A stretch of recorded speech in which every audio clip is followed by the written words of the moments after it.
Smoke fills a passenger plane 10 kilometers in the sky.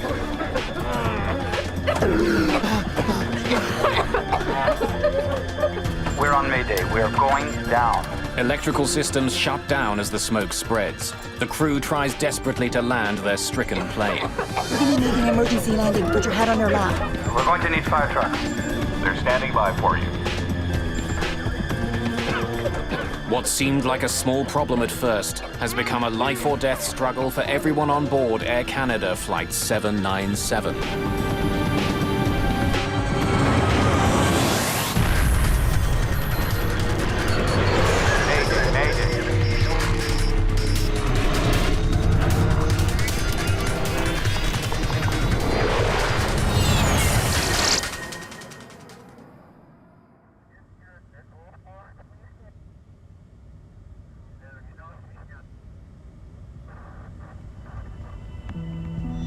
Early evening, June the 2nd, 1983. Supper time aboard Air Canada Flight 797. Captain Donald Cameron has been working for Air Canada for 17 years and has flown almost 5,000 hours on a DC-9. But it doesn't mean he gets to eat first. How's your seafood? Nice? Before he can dig in, his first officer, Claude Ouimet, will have to finish. Good. The jet is in the middle of a flight from Dallas, Texas to Montreal with a stopover in Toronto. The heavy cloud cover below hides some light showers, but at their cruising altitude of 10,000 meters, the view is clear and bright.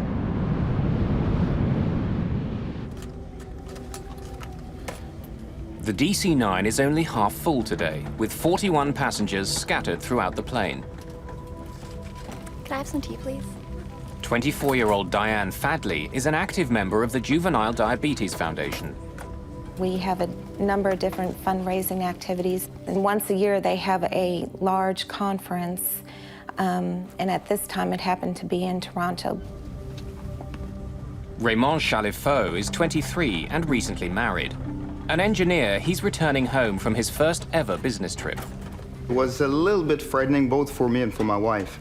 I was supposed to be gone 4 or 5 days, so first time we were separated for a long period of time, so it was kind of insecuring for me, yeah. And a few rows further up sits a growing legend in the world of folk music. Stan Rogers is just 33, but his career is beginning to take off outside of his native Canada. I think Stan's best-known songs celebrate ordinary people. The songs are really about ordinary people rising to the occasion and becoming heroes on their own.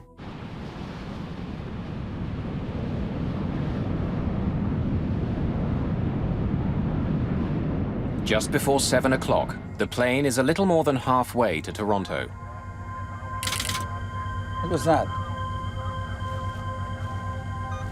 It's right there, I see it. Right there. Yeah. 3 circuit breakers have popped out. Like fuses, they protect delicate electrical circuits on the plane from becoming overloaded.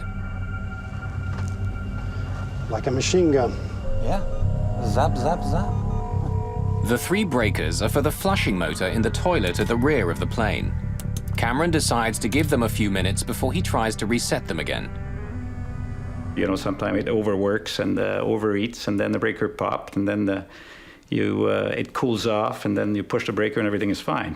So put the snag in the logbook, and that's it. Someone must have pushed a rag down the toilet or something. Jammed it and it overheated. Cameron thinks that something must be stopping the motor from working properly. But it's not an emergency. Toilets get blocked all the time. Several minutes pass as the plane continues on its way to Toronto. Flight attendants Laura Kayama and Judy Davidson are busy serving up dinner in the cabin. In the cockpit, it's Captain Cameron's turn for dinner. But first, he wants to reset the 3 circuit breakers. Without them, the toilet won't work. The rest of the flight could get uncomfortable for the passengers. Pop says I push it. He's given it more than 8 minutes. But whatever is wrong with the washroom, it isn't fixing itself. In the cabin, one of the passengers complains about a disturbing odor.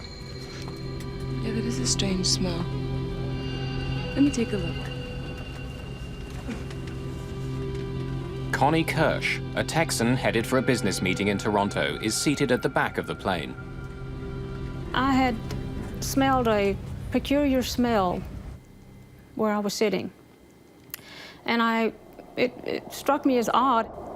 Actually, it was a wiry smell. It wasn't a smoke smell. A wisp of smoke is leaking out of the washroom. The smoke and the acrid smell of burning plastic takes Davidson by surprise.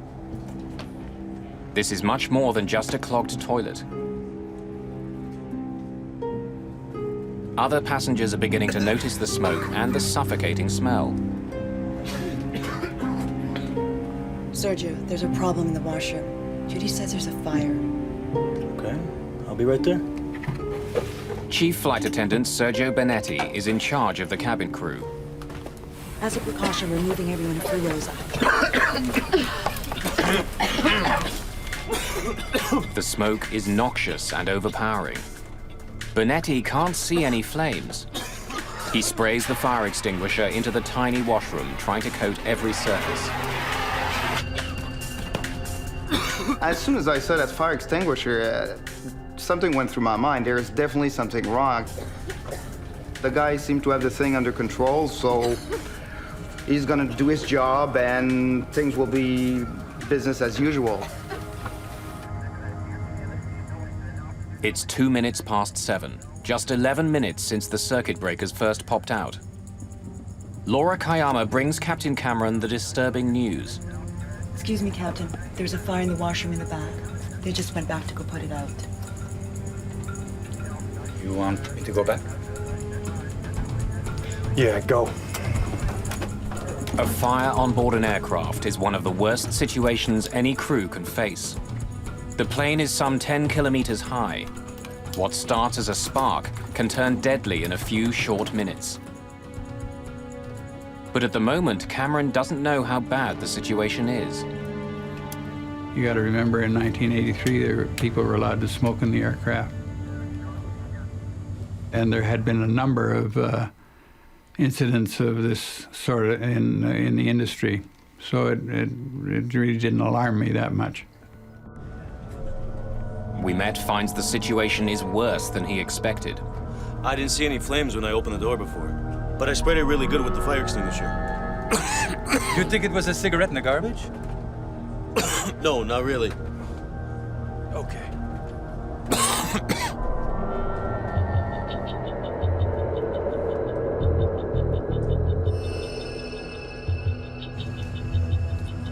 Can't get back there. Smoke's too heavy.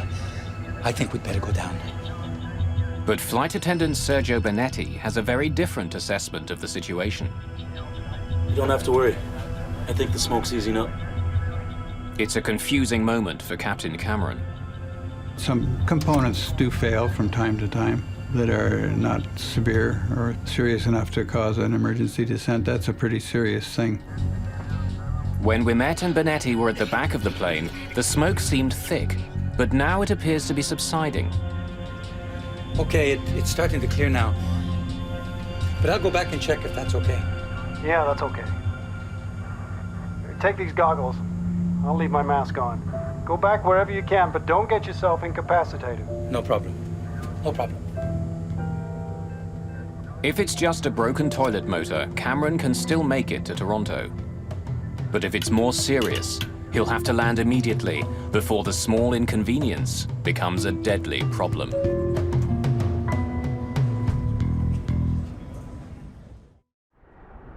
June the 2nd, 1983. Air Canada Flight 797 cruises through the early evening.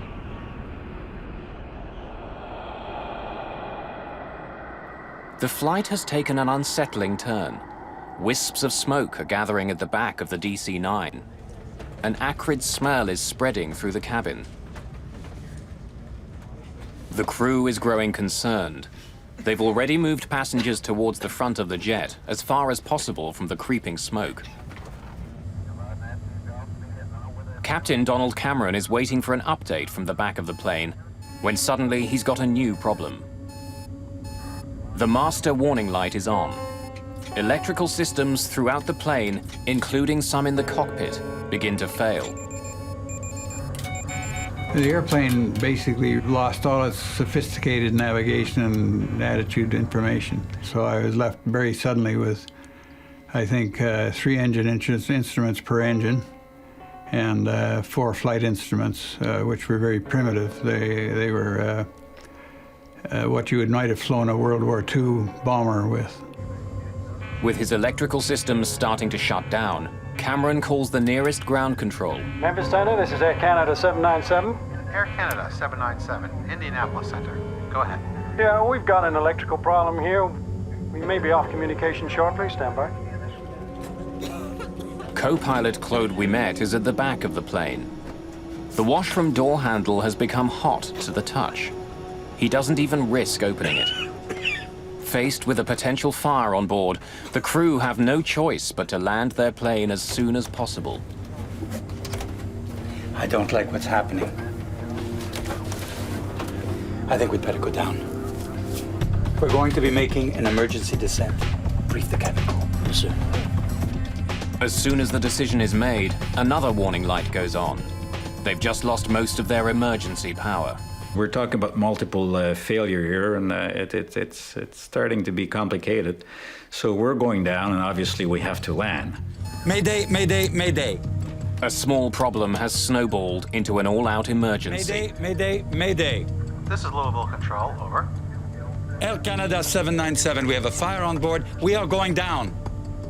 Can you possibly make Cincinnati? Roger that. Cincinnati is 46 kilometers away. They can make it. Captain Cameron begins an initial descent to 1,500 meters. The crew has switched to emergency battery power, but many of the plane's instruments aren't functioning. So all we had left was DC immer power, and that's only good for radios, basically. It's not only instruments. Cameron finds that a critical piece of his plane isn't working properly. The horizontal stabilizer on the tail of his DC-9 is frozen. Cameron uses the part that's still working, the elevators, to make the plane dive. But like a car that's lost power steering, the aircraft resists. As Cameron pushes on the controls, they push back with a pressure equal to 20 kilograms. The airplane became very heavy,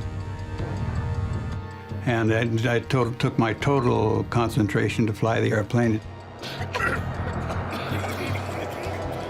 An acrid, bitter smoke is creeping forward from the back of the plane and seeping in from the seams in the fuselage ceiling.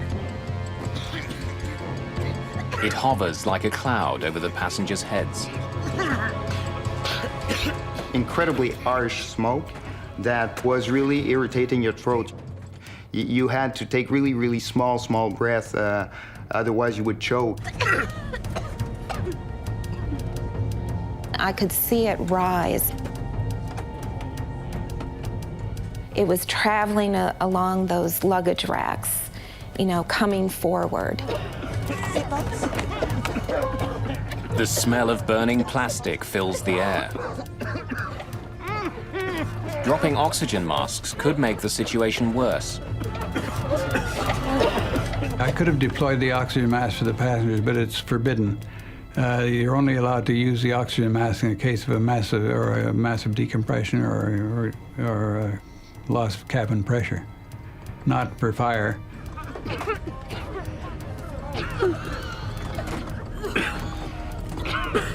I was crying and scared. I wasn't hysterical. The gentleman sitting next to me explained to me that if I would not cry and if I could, you know, conserve my not breathe so fast, that it would conserve the oxygen, would help us, and not to worry, that the flight attendants, they really know how to handle these sort of situations. As the electrical malfunctions ripple through the plane, the PA system shuts down. Flight attendants struggle to shout directions, but it's getting more and more difficult to breathe. In 1983, it's not standard procedure to tell passengers how to open the emergency doors. But in this case, the two flight attendants are taking no chances. Plain as possible.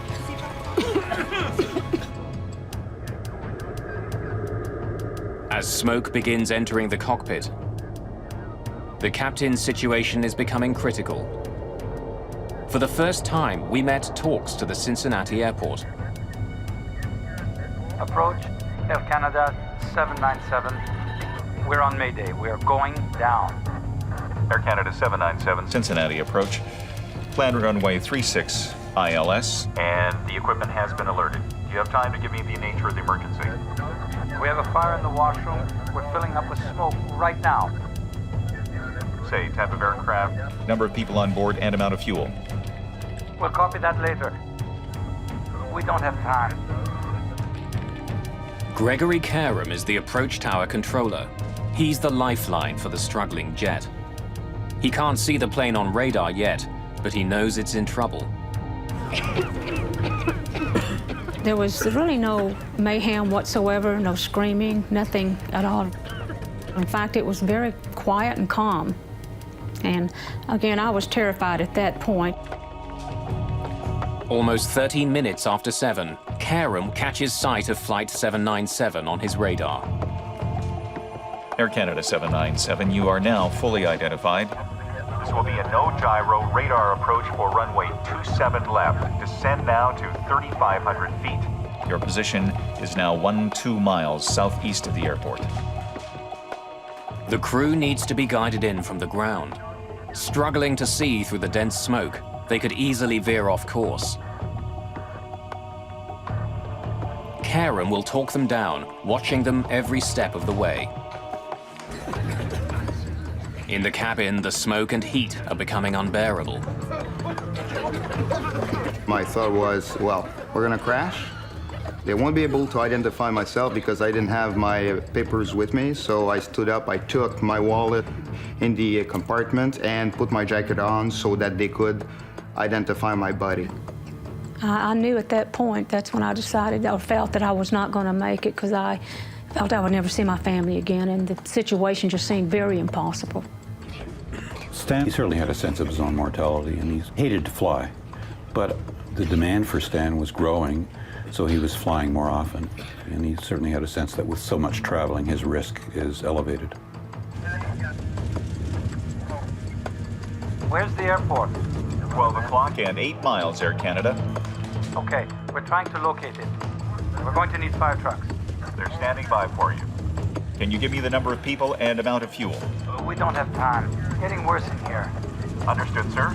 Turn left now. You are 1/2 mile north of final approach.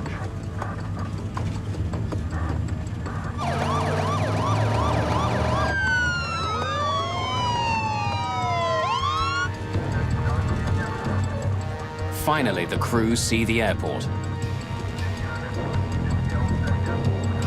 Okay, we have the airport. The tower has you in sight. You need not acknowledge further transmission from the Air Canada 797. You are cleared to land. You are 4 miles from the airport. Good luck. In a thick haze of smoke and soot, flight attendants Laura Kayama and Judy Davidson feel their way along the aisle, trying to reassure the passengers. They can't get past the 12th row. The smoke and the heat are overwhelming. I was praying the whole time. Dear God, please help us land this plane. Please get this plane safely on the ground.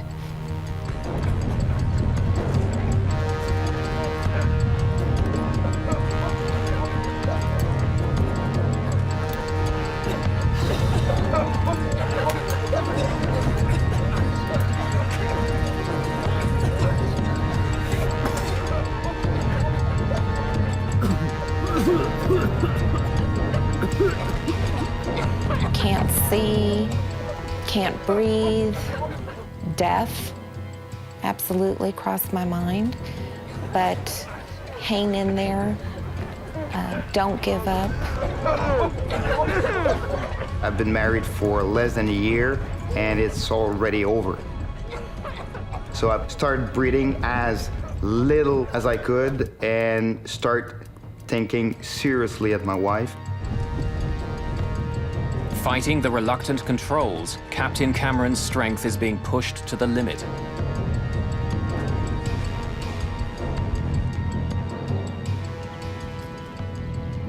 797, the tower has you in sight.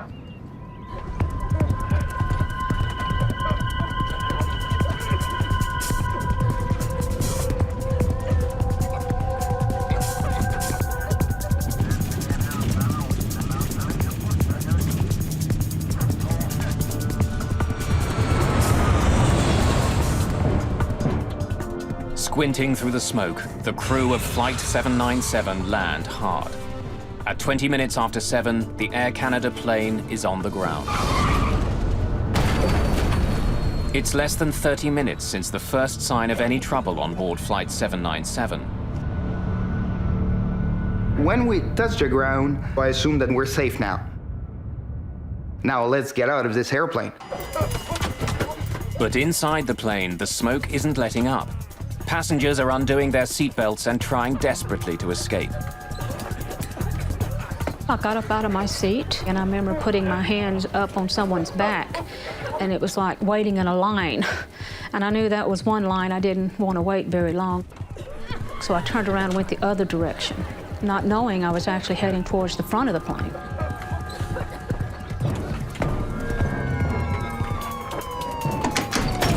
Sergio Bonetti is the first one to the door.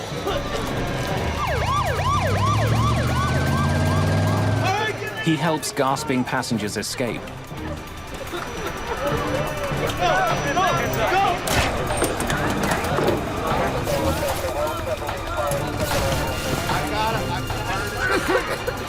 The cabin is pitch black and burning hot.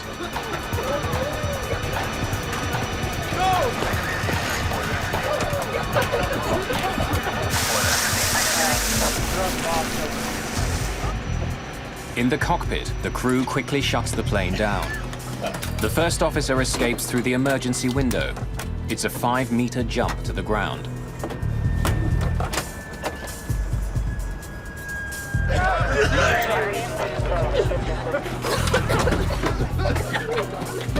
Passengers have opened 3 of the overwing exits. But even with the doors open, the exits are all but invisible. The smoke is too thick.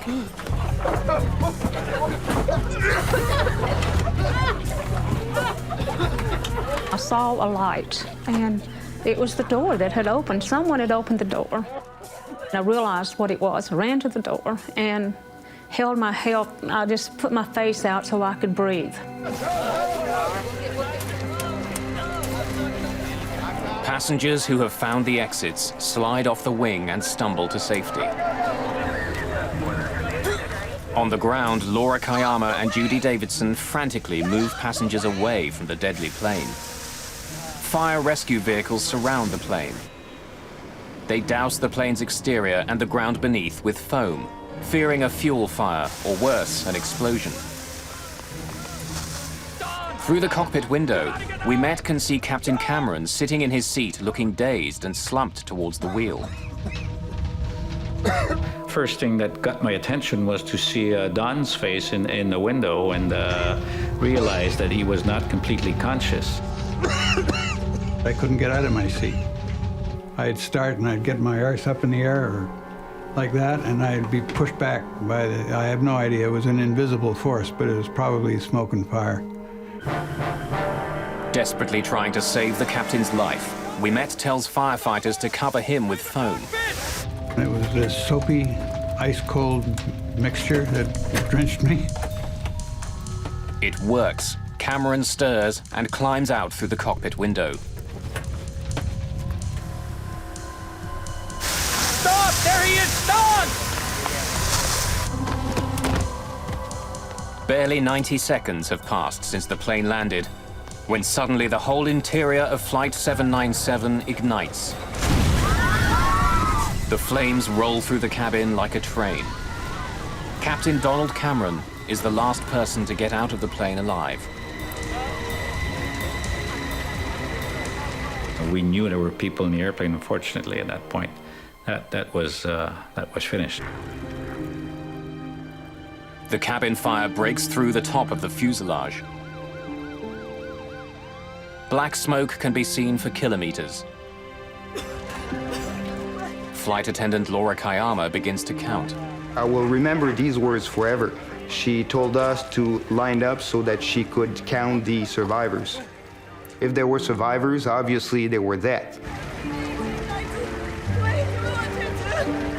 Including the crew, there had been 46 people aboard the plane.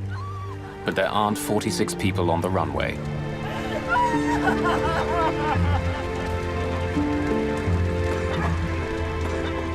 I really thought that if the pilot could land the plane, we would all get off. But I knew when I looked around, I didn't think we were all there. The passengers who escaped the plane suffer from smoke inhalation and minor injuries, but most are not badly hurt. It was almost like if you got off the plane, nothing was wrong. I mean, there was maybe a sprained ankle, maybe someone had a broken arm or something. You made it and you were completely fine, or you didn't make it. The young man next to me that helped me with my breathing techniques didn't survive. That was a real tough blow, because I know, for one, I believe he played a big part in my survival. I guess it was around midnight. I decided to call Air Canada. I said, I'm trying to find out if a friend of mine was on this flight in Cincinnati. And she said, are you a member of the family? I said, no, I'm just a close friend. And she said, do you know if his wife is alone? And I said, well, yes. And she said, well, she may need somebody with her.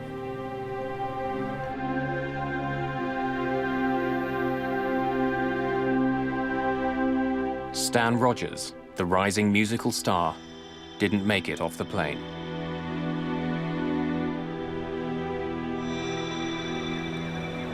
Cincinnati ground.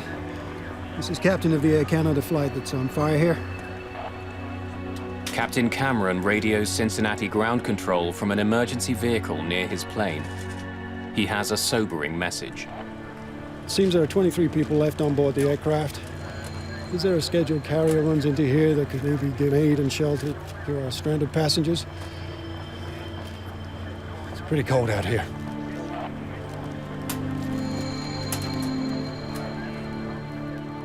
What began with a simple electrical problem has taken the lives of 23 people. What caused the deadly fire? What went so horribly wrong? The investigation will uncover the plane's troubling history. This DC-9 had another serious accident just a few years before.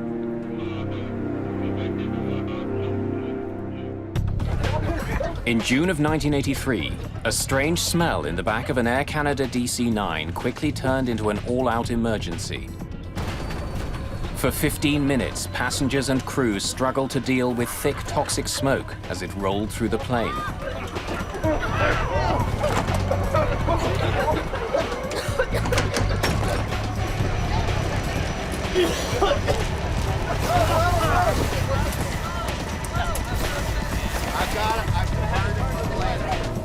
Flight 797 made a remarkable landing, only to burst into flames 90 seconds later.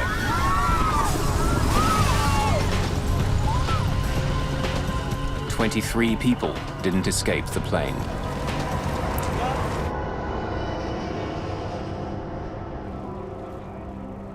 Now the burnt shell of the DC-9 sits on the runway at the Greater Cincinnati Airport. It's one of the most disturbing airplane disasters in years. Within the hour, investigators from the National Transportation Safety Board are on the scene. The first grim task of the investigators is to recover the bodies of the dead. 21 Canadians and 2 Americans. Many are burned beyond recognition.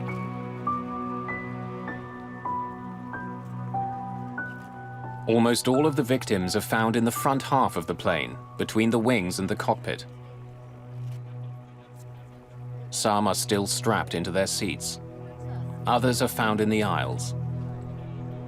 And even though all the passengers had been moved up earlier in the flight, 2 bodies are found near the rear, beyond the wings. Because of the dense smoke in the cabin, the passengers couldn't see well enough to find the exits. And 2 passengers went beyond the overwing exits and succumbed to the environment. Investigators take blood samples from the bodies. They find deadly levels of certain chemicals that were produced as the plane burned. When we did toxicological studies, we were able to determine that there were some significant high levels of cyanide and fluoride in the blood, as well as carbon monoxide. It's not known if the toxic fumes killed the passengers. All that's certain is that they were unable to escape before the flames tore through.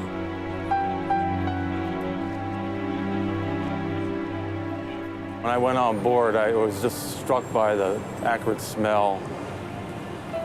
It was kind of eerie because there was a lot of fire damage. A lot of the fuselage was burned. You know, the interior of the cabin was burned down to the tops of the seats.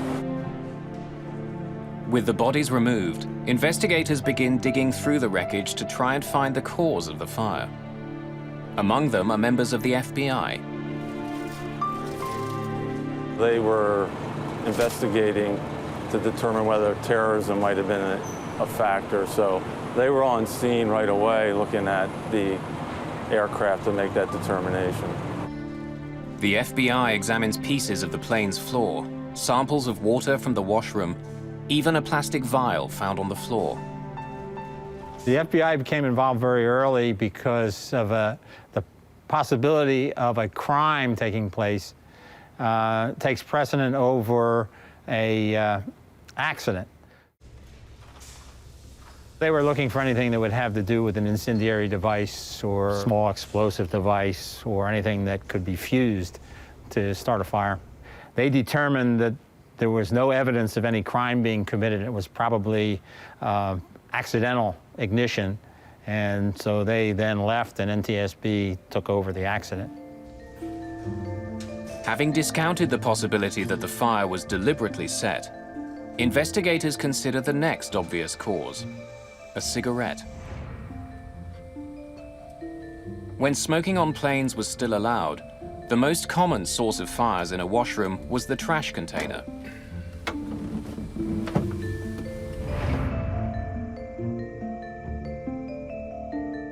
Investigators examined the trash container and find that the top is burned away, but the trash chute and the container behind and below the sink are intact.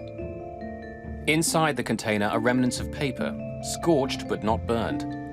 The fire could not have started here. With the most obvious potential causes discounted, investigators begin to comb through the wreckage looking for what had started the fire. Studying the history of the plane, Hill uncovers some startling facts. In the year before the accident, 76 separate maintenance issues had been written up in the plane's logbook. All were dealt with, but still, it's an unusually high number of problems. The plane's troubled history didn't end there. 4 years earlier, the rear bulkhead had failed, causing an explosive decompression. The crew had to make an emergency landing. It knocked out a lot of electrical cable and hydraulics and stuff like that, and the guy did a hell of a job bringing it back to Boston. The plane was repaired and put back into service, but Hill focuses on the wires that had to be stitched together after the accident. A bad repair job could have been the cause of the fire. There were wires that ran through there that had been cut, spliced back together. Investigators study all the wire splices they can find on Flight 797 that weren't destroyed in the fire, but they find no evidence of arcing or short-circuiting. It's another dead end. Investigators turn their attention to the cockpit voice recorder and the popping circuit breakers. What was that? It's right there, I see it. Right there. Yeah. Like a machine gun. Yeah. Zap, zap, zap. The circuit breakers trip as a precaution. When they begin to overheat, the circuit breakers turn off, cutting electrical current to the motor. It's a safety feature, so the motor won't cause a fire. Pops as I push it. Investigators need to know if the breakers were tripped by a fire that had already started, or was the motor itself the problem? The NTSB build a mock-up of the plane's washroom and force the flush motor to seize. They want to see if it could have started the fire. The seized motor reaches a temperature of 428 degrees Celsius. It's hot, but it's not hot enough to ignite parts of the washroom around the motor.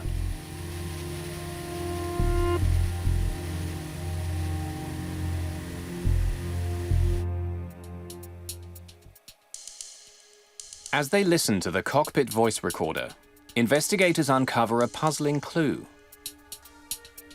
3 minutes before the circuit breakers popped, the recorder picked up another noise. It was the sound of electrical arcing, like static, repeated 8 times. The noises weren't audible to the crew. Hidden from view on any airplane is a river of wiring.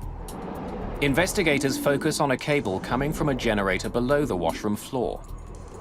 Insulation had rubbed off 2 wires, making it possible for sparks to be produced, sparks that could start a fire. There was evidence that there was some electrical arcing, but it could have occurred after the insulation had burned on those wires. In spite of countless hours of investigation and numerous tests, in the end, the NTSB can't pinpoint the exact cause of the fire. There simply isn't enough evidence. Just because of the vast amount of damage that was done in that concentrated area around the lavatory where the fire burnt for a long period of time and possibly destroyed any of the evidence of where the fire actually ignited. Even if they'll never know the exact cause of the fire, investigators try to understand how it could cause so much damage. There had been heat and smoke, but no one had seen any flames until an explosion ripped through the jet. When you have a fire that has incomplete combustion, when it has a lack of oxygen, they will produce combustible gases. Those gases then can collect, especially in the crown of an aircraft. The fire had burned out of sight behind the washroom walls, and the smoke, hot gases and fumes intensified and spread inside the wall space from the washroom through to the cabin walls.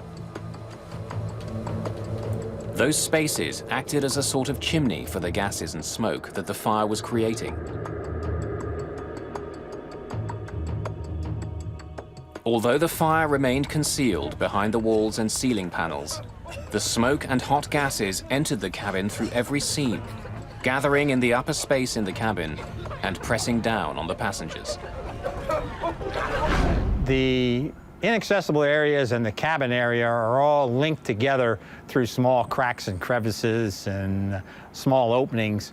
The plane is one big pressure vessel with everything being the same, equilibrated to the same pressure. So smoke and gases in those areas would fairly quickly start to permeate into the passenger cabin.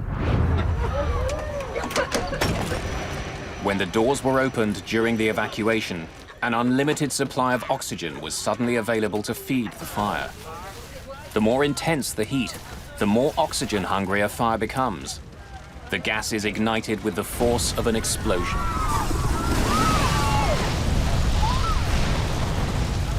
Once you have a flashover, you produce heat, toxic gases, and you burn up all the oxygen in the cabin, and it becomes non-survivable. The technical part of the investigation is complete. But there are still a lot of questions about how the crew responded to the fire. The first officer says it's starting to clear now, and at that point I reckoned that the fire was under control. Could they have done more to prevent the tragedy on board Flight 797?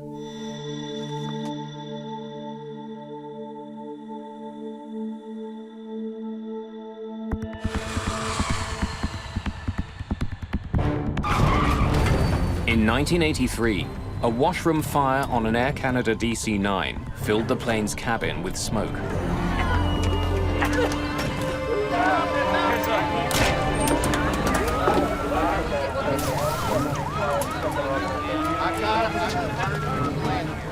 The crew struggled to land the plane, but a flash fire ripped through the jet moments after it came to a stop. 23 people were killed. There was a fireman hollering at us. I think the quote was, "She could blow at any minute."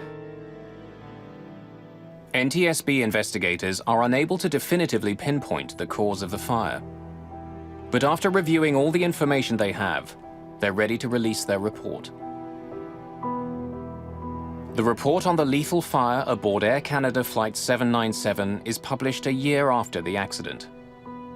It's a landmark in aircraft safety, but it immediately makes for controversial headlines.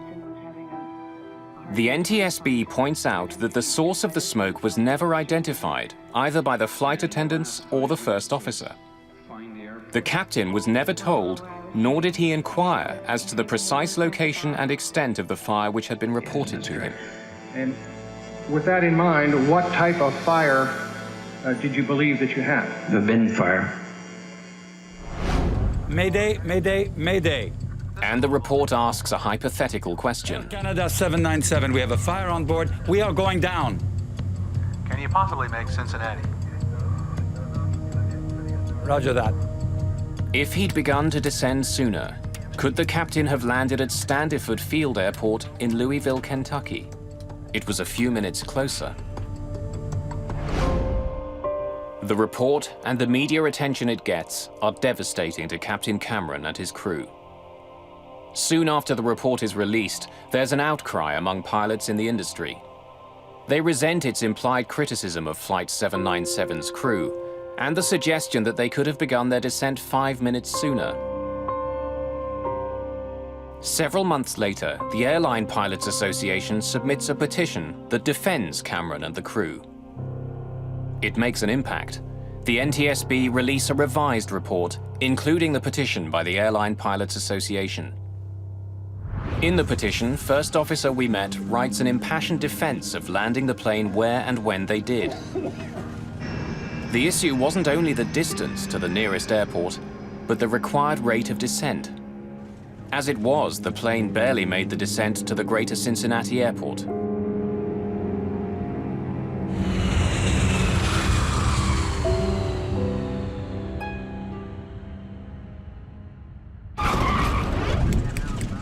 Still, the National Transportation Safety Board's revised summary doesn't pull all its punches, pointing a finger at Captain Cameron. The report states that the time taken to evaluate the nature of the fire and to decide to initiate an emergency descent contributed to the severity of the accident. 20 years later, the statement still stings. I'm glad they were all, the people that got off. I'm very sorry that the people that didn't get off, because we spent a lot of time and effort getting them there. That really bothered me. All I know is that I did the best I could.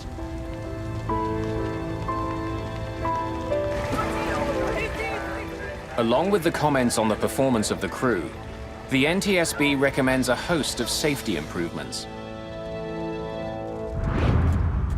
Perhaps if the flight had been full, someone would have noticed the smell of smoke sooner.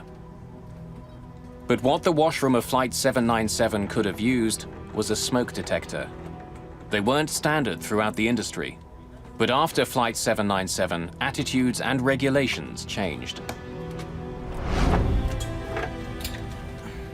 Even though flight attendants did receive some training in dealing with fires aboard a plane, it didn't go far enough. But what was more obvious, the flight attendants weren't properly equipped to attack fires. Without full-face masks and oxygen, they couldn't be expected to fight fire while holding their breath. In the years after Flight 797, attendants received better equipment and training. The cabin crew had also made split-second decisions that helped save lives. Moving passengers further up the plane and handing out wet towels minimized the effects of the toxic smoke. Their decision to tell passengers to open the emergency exits over the wings was not standard procedure, but it let some passengers escape more quickly and was eventually adopted as a routine practice.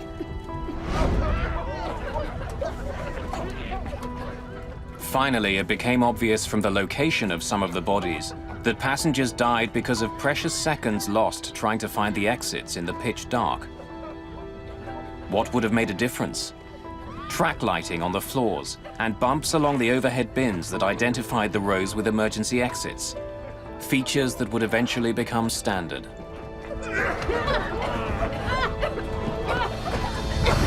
As a direct result of 797, a number of rules were changed, including a more stringent test for seats, a heat release and smoke requirement for cabin interior panels, requirement for smoke detectors in lavatories, and halon fire extinguishers in the cabin. Beginning making emergency landing. Put your head on your lap. Stay in that position. But the changes were too late for those who died on Flight 797, like the man sitting beside Connie Kirsch. Months after the crash, his wife tracked Connie down. She said, I just understand my husband was the one that was next to you, and I just wanted to know how was he? What was his spirits? And I said, he was in great spirits. He's very nice. He let me sit next to him and explained to me how to breathe. That was really difficult, you know, and the guilt that I carried for a long time was difficult. But I'm past the guilt, but I guess when you go back to it and you think about it like this in detail, you're right back there. Stan Rogers was another victim of Flight 797. He would never be able to fulfill the promise of his life and growing career.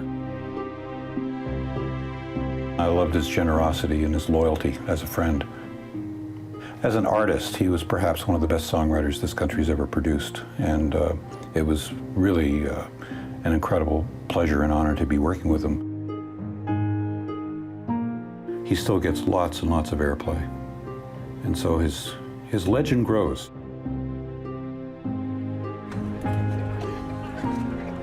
Sometime after the accident, 2 Air Canada employees show up at Diane Fatley's door in Dallas.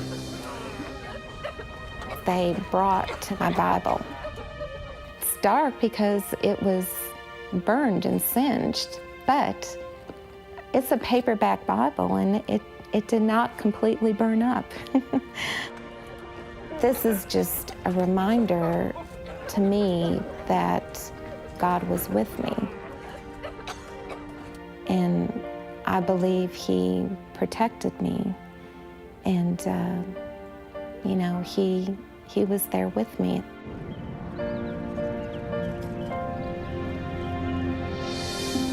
Captain Cameron and his crew eventually received 6 separate awards for their heroic actions on Flight 797, including recognition from the Royal Canadian Air Force.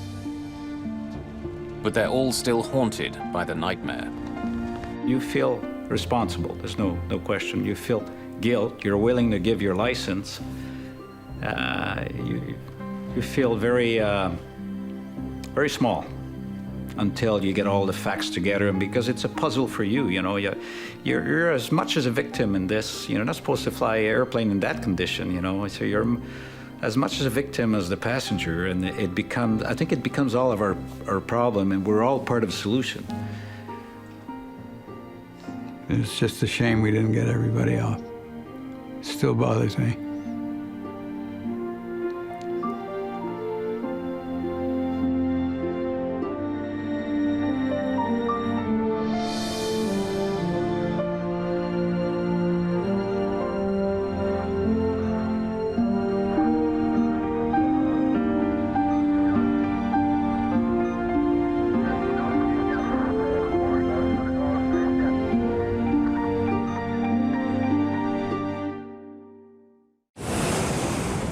A routine landing. Ladies and gentlemen, we are starting our approach to the Very good shape. turns into a sudden fight to the death. You're gonna lose it all of a sudden. There it is. A passenger jet mysteriously falls from the sky and rockets towards a busy highway. Push it up. Push it way up. Delta, go around. It's gonna crash. A mysterious force brings down a plane claiming 137 lives. In the wreckage lies the one clue that can stop it from killing again.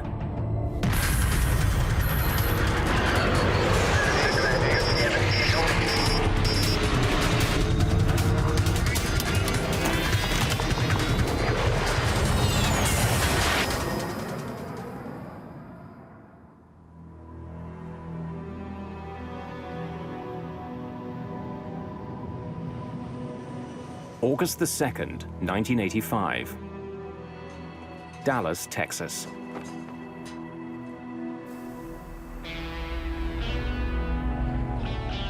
It's a very hot day, even by Texas standards. See y'all tomorrow. Temperatures soar to 101 degrees. Rain coming. Should cool things down a bit. In the late afternoon, William Maybury is heading home from work. The day's heat and humidity are having an effect on traffic at Dallas-Fort Worth International Airport, DFW. Roughly the size of Manhattan, DFW is the biggest airport in the world. It's also one of the busiest.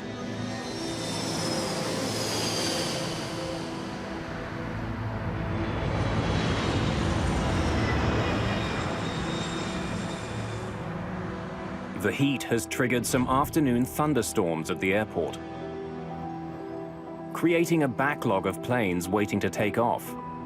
American 631, you are cleared for takeoff. Air traffic controller Gene Skipworth is in the tower today. He's been working there for 14 years. With him is controller Mike Porter. Skipworth was not asking for help. Nothing seemed unusual other than the fact that we were starting to get busy and aircraft were starting to pile up.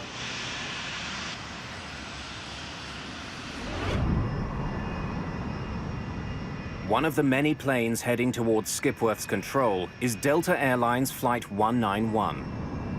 Weather 6,000 scattered to 1,000 scattered. Visibility 10, temperature 101, wind calm.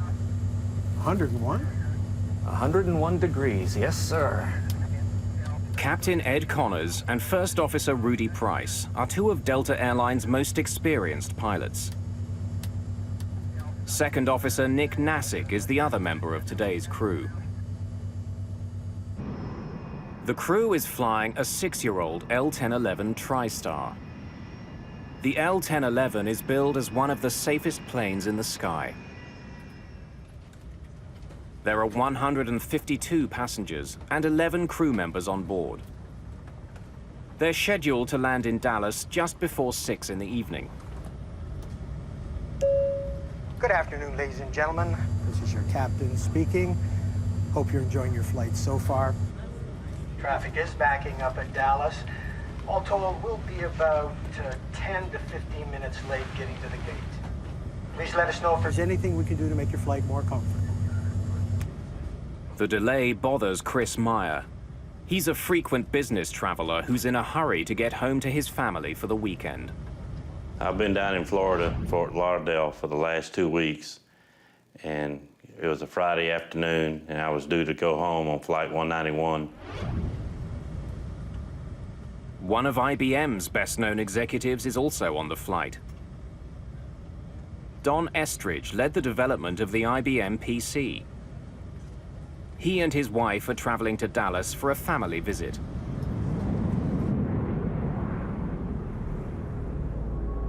(963), turn right, heading 620. En route from Florida to Texas, Delta 191 will be in communication with several controllers. I'll turn you into Blue Ridge. It'll be about 01. Every aircraft is guided along its flight path by a series of regional air route traffic control centers. They direct each plane's speed and altitude. 1901, descend and maintain 10,000. Join the Blue Ridge 010 radial and inbound. We have a good area there to go through. Captain Connors has some concerns about the route he's been given. He sees a storm cell along that path, and he doesn't want to fly through it. Well, I'm looking at a cell at about a heading of 255. It's a pretty good-sized cell, and I'd rather not go through it. I'd rather go around it one way or the other. I've had about 60 aircraft go through this area out here, 10 to 12 miles wide. They're getting a good ride, no problem.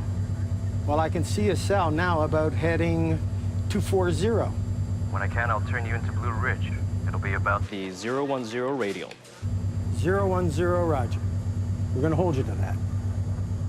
Captain Connors gets his way. He's given permission to fly around the storm. Once past it, he'll line up for a landing on runway 17 left. I'm glad we didn't have to go through that.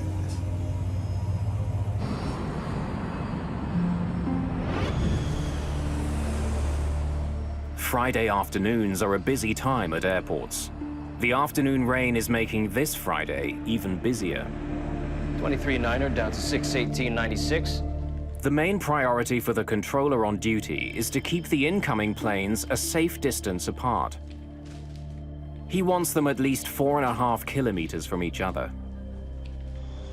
That distance allows enough time for the violent air turbulence behind one plane to die down before the next plane touches down. Right now, Connors and Price are getting too close to the plane just ahead of them, a corporate Learjet. Delta 191 heavy. Turn left 10 degrees, reduce speed to 180. To put some distance between the two planes, the controller asks the Delta crew to slow to 180 knots. Delta 191. 330 kilometers an hour. Wilco. 10-degree flaps, please. You're listening to Dallas 105 FM. It's a wet one out there, folks, so drive careful. Heading home along Highway 114, William Mabry will soon be passing DFW.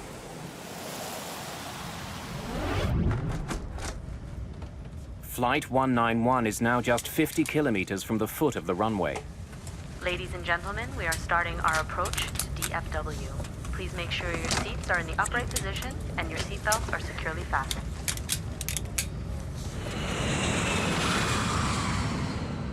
The crew begins their final descent into the Dallas-Fort Worth area. Attention all aircraft listening. There's a little rain shower just north of the airport. Connors now switches radio frequencies and contacts a local DFW airport traffic controller for approach instructions. As the passengers and crew of Flight 191 prepare for their landing, a deadly force takes shape in their path. Critical decisions and missed information conspire against them. The crew will soon be engaged in a 47-second struggle, which will become one of the most important moments in the history of modern aviation. August the 2nd, 1985. The crew of Delta Airlines Flight 191 has been skirting a line of heavy storms between Florida and their destination, Texas. 30 kilometers from the Dallas-Fort Worth Airport, First Officer Rudy Price notices rain ahead. We're gonna get our airplane washed. What? We're gonna get our airplane washed. It seemed like the closer we got into DFW, the worse the weather got. And we was turning it into the rain instead of going around it. And the pilots never said anything about the bad weather.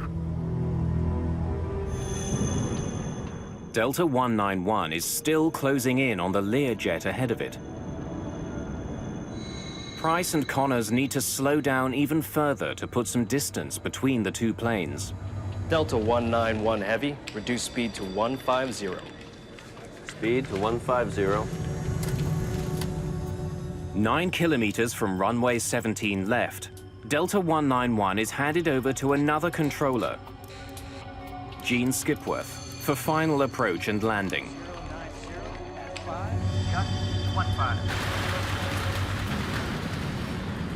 Tower, Delta 191 Heavy, out here in the rain. Feels good. Delta 191 Skipworth tells the crew to expect a manageable crosswind of up to 15 knots. Winds 090 at 5, gusts to 15. Thank you, sir. First Officer Price will be at the controls for the upcoming landing. Pilots and co-pilots routinely alternate flying duties. As Flight 191 is coming into land, William Maybury is just north of the airport. He's caught in the same storm that Price and Connors are just beginning to fly through.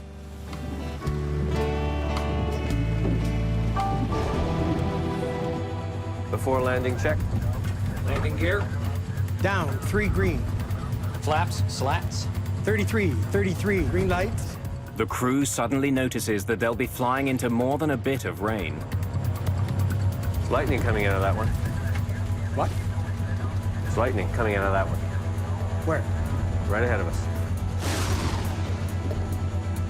1,000 feet. I'll call them out to you. All right.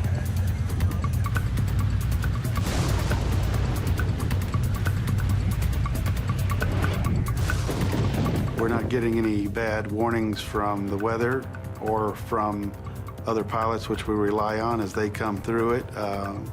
They need to report to us, and they do if they have turbulence or they have trouble on final or ran into anything abnormal. The Learjet ahead of Flight 191 lands safely. Connors and Price are now less than a minute behind. Without warning, the intensity of the storm increases. The L-1011 is being pounded by a driving rain. I knew we was getting ready to land, but at the same time, you felt the surge, like the pilot was revving up the engine for something. The plane's airspeed is increasing for no apparent reason. What's your speed? Price pulls back on the throttles to slow the plane down and maintain it at the requested 150 knots. The plane is just 180 meters from the ground. You're gonna lose it all of a sudden. There it is. Then the plane drops rapidly. It's as though an invisible force is pushing it to the ground. Push it up. Push it way up. Way up. Way up. Way up. The crew is pushing the plane's jet engines to their full power, but can't get more speed or get the plane to climb. So I pulled my seatbelt tight as I could, but at the same time, you could hear a pin drop. Nobody was talking. But I mean, it got dead silence. As suddenly as it began, the crisis seems to end. The plane stops falling and begins to pick up some of the speed Connors and Price have been fighting for. That's it. But before the crew can take another breath, the plane drops again, rocking violently from side to side. And then it dips wildly to the right. And I just knew we shouldn't be that close to the ground that soon. Hang on to the son of a... About 2 kilometers from the runway, it plows into a field and rockets towards Highway 114. When we hit the ground, it felt like you was in a car running over railroad ties. It was real bumpy. The crew somehow manages to get the plane back in the air. At that moment, Gene Skipworth catches sight of Delta 191. He's gonna crash. Delta, go around. But it's too late. The plane's engines slam into William Maybury's car on Highway 114.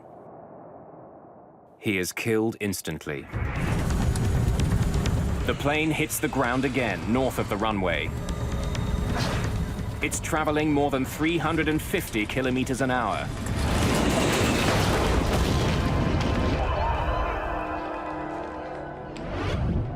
I must have caught sight of him just at the last millisecond, and he cartwheeled into the tank in just an instant, and then, of course, there was fire, not a ball of fire, but a wall of fire. It seemed like it was only a few seconds, 5 seconds at the most. I don't know how long it was. Everything was stopped. The resulting explosion is so powerful that the rear section of the plane is blasted backwards, away from the fireball. Then all of a sudden you look up and it's just nothing there. Everything's gone. You just see the whole big picture outside, like the plane just opened up.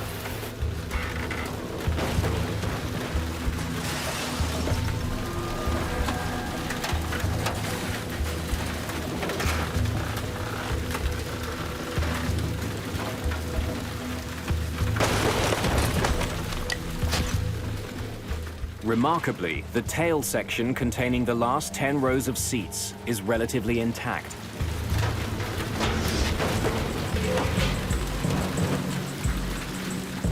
People just thrown around on the ground. Some were clothes on, some without clothes on, some were burned. It was something that you can't describe unless you were there to see it. It is something that you will never get out of your mind. Over here! Hang in there, help someone. Then, as suddenly as it had started, the rain stops.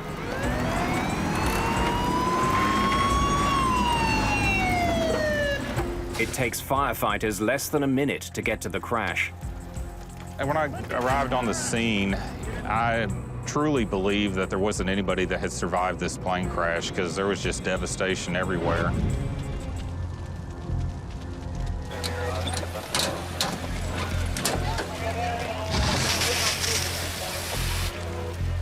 What I had pulled up on at the time was the wing section, which is the portion of the aircraft that carries the fuel. So there was a large amount of fuel and a large amount of flames. The front of the plane has all but disintegrated. I knew I had to get out there. At the time, I was a stringer for Time magazine, worked with them on a part-time basis, called their Atlanta headquarters for this portion of the country. They said one word, go.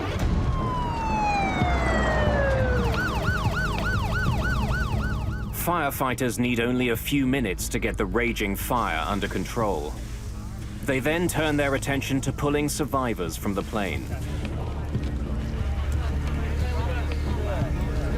It wasn't until the fire started to subside a little bit that I saw the tail section where there was some hope of some people surviving.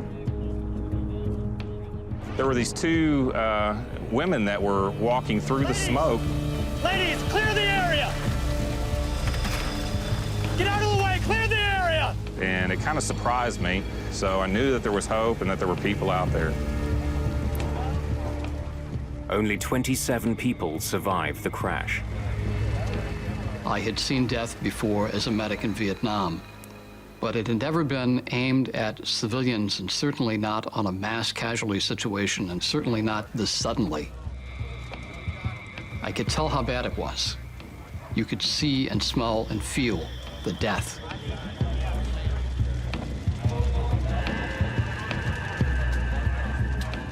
We felt like we did everything that we could, and we were just pleased that there were survivors.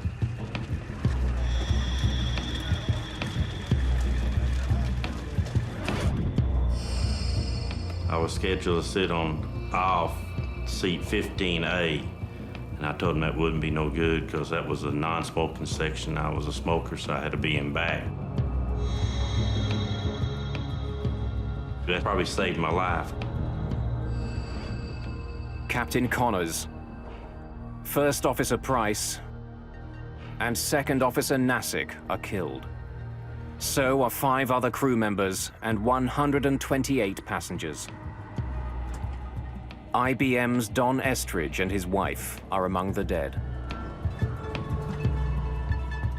In the tower, there was silence for probably 1 to 2 minutes, except for just an occasional transmission.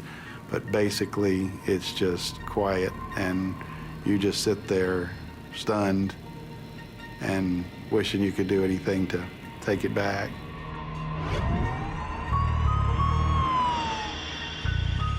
This is a monumental crash.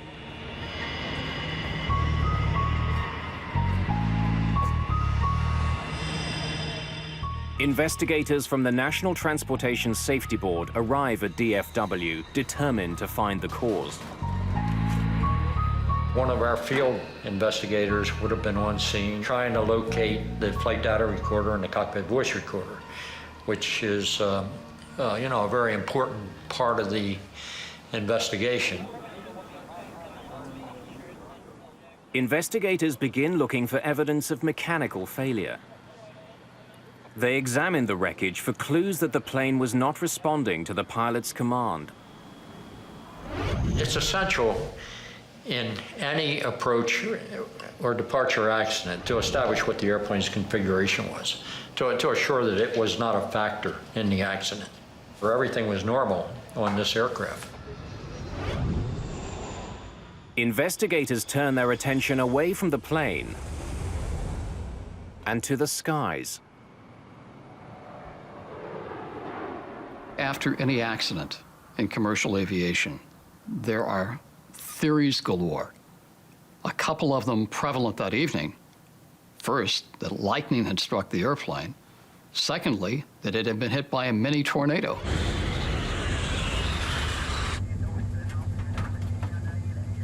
There's lightning coming out of that one. Where? Right ahead of us. 15 different witnesses, including flight crews, report seeing lightning as Flight 191 was descending towards the runway.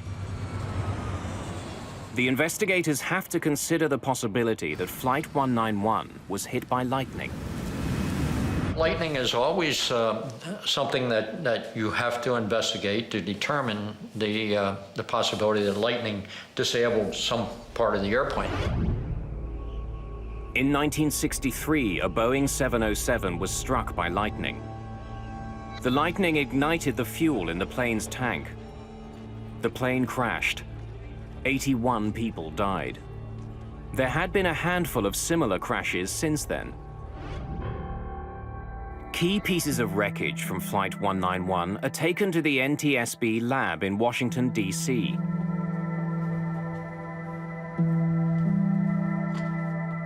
Bud Lehner is the investigator in charge of examining the wreckage, as well as the data from the plane's cockpit voice recorder.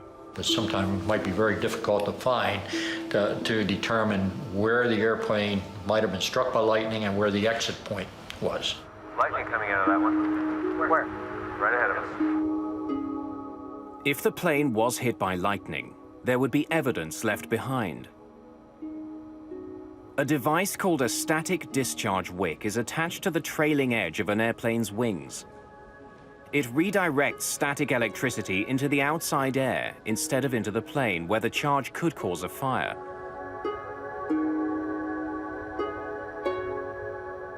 If the plane was hit by lightning, one of the pieces that would be visibly damaged is the static discharge wick.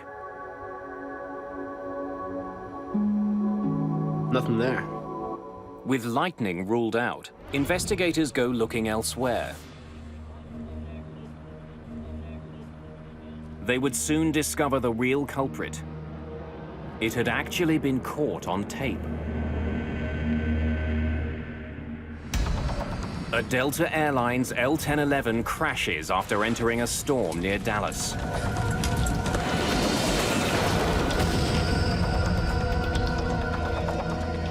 "137 people die. Investigators rule out mechanical problems and lightning as causes of the crash. Nothing there. The NTSB's Bud Lehner turns his attention to the plane just ahead of Delta 191, the corporate Learjet. He learns that it was less than a minute ahead and flew through the very same storm.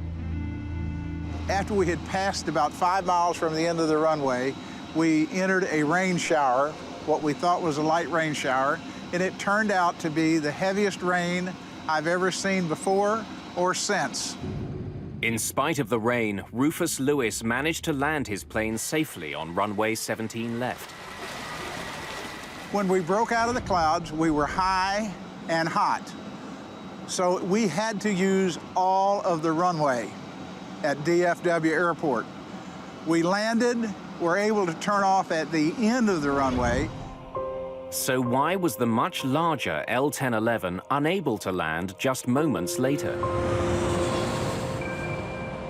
Delta 191 Heavy, reduce speed to 15. To put some distance between Delta 191 and the Learjet, the controller had asked Price to slow his plane several times. When Lehner plots the bigger plane's speed, then down to 150, he finds that it was coming in to land at 150 knots.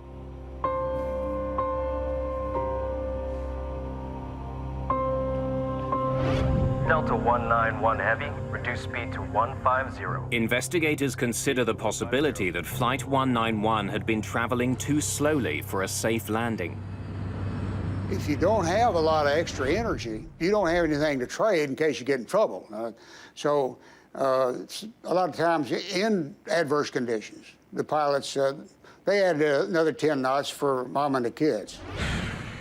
Crews don't have to follow a controller's speed request if they think it's unsafe.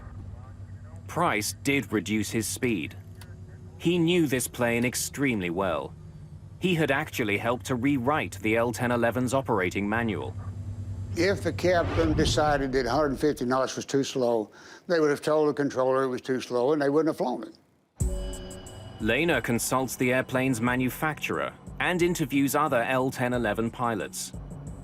He concludes that neither the controller nor First Officer Price made any errors regarding speed. Delta 191 Heavy, reduce speed to 150. This plane should have been able to land at 150 knots. Speed to 150. Bud Lehner still doesn't know what slammed Flight 191 into the ground. But soon he finds the clues he needs on the plane's flight data recorder. It logs every adjustment pilots make to the plane's controls. The device also records external elements like temperature, wind speed, altitude, and air pressure. Whatever Connors and Price were fighting, there's a good chance it left its fingerprints on the flight data recorder. This flight data recorder gave us several parameters we didn't have before. Engine power, longitudinal acceleration, and those kinds of parameters really enabled us to do a more in-depth analysis. The plane's data recorder has documented a combination of rapidly shifting winds. Then it shifts to a downdraft. In a matter of seconds, the plane was hit with strong winds from the front, then from above, and then from behind. There you have it. For Bud Lehner, that sequence could only mean one thing: a microburst. A microburst is a violent shaft of air falling from a storm cloud. Back in 1985, few people knew more about encounters between microbursts and airplanes than John McCarthy. If you're at the kitchen sink and you turn on the water and it goes straight down and it splashes out in all directions. And that's kind of what a microburst is, except that it is extremely bad news if you're an airplane flying through it at low altitude. A plane first faces a strong headwind which lifts the plane skyward, then a downdraft which slams it towards the ground. Finally, the microburst delivers its most dangerous punch, the tailwind. And you would get a rapid descent, a loss of lift, and a rapid descent towards the ground, and easily crash the airplane. A plane's wings need a steady flow of air moving over them. That's what gives them their lift. By inhibiting that flow, the tailwind reduces lift. There's no better recipe for a microburst than the weather conditions at Dallas-Fort Worth on the day of the crash. It had been extremely hot all day, and hot air rises. When that hot air meets the cold, moist air in the storm clouds, it cools instantly and rushes violently back to Earth. A microburst. It is a tiny thing, meteorologically speaking, compared to a big storm or a snowstorm or a hurricane. It's just like a needle in a haystack. At its maximum strength, it's no more than 2 miles across, and it lasts no more than 15 minutes. So if you look at that little space and time window, it's very small. And so the probability of hitting one is low. The odds may be slim, but planes do fly into microbursts. In 1975, an Eastern Airlines flight landing in New York flew into a microburst. It slammed the plane into the ground, killing 113 people.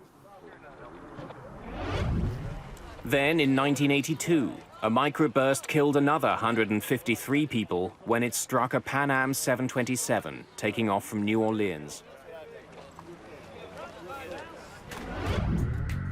It was clear that 136 people on Flight 191 had become the latest victims of a microburst.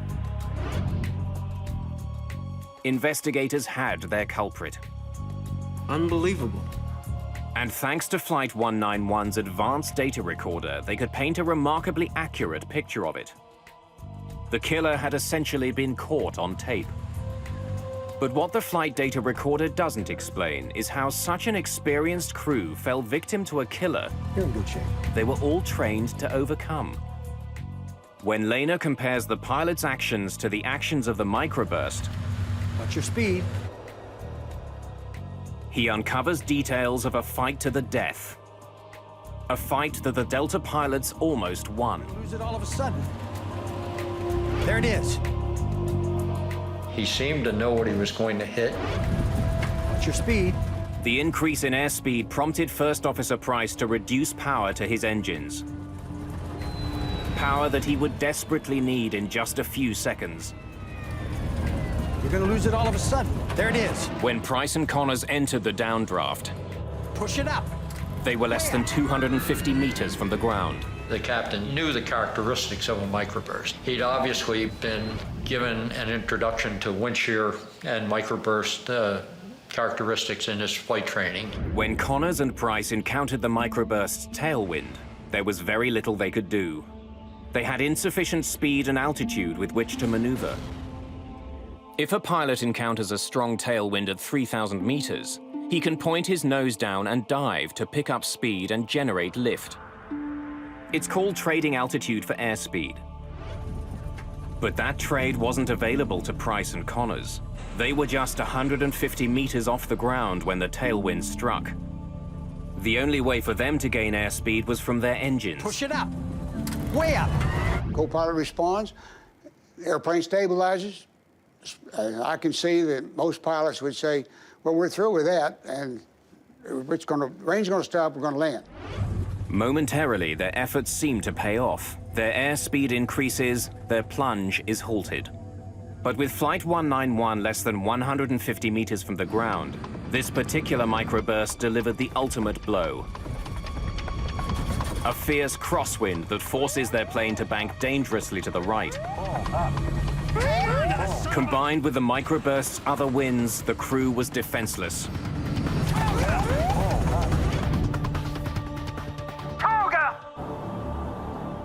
Toga is takeoff go-around mode.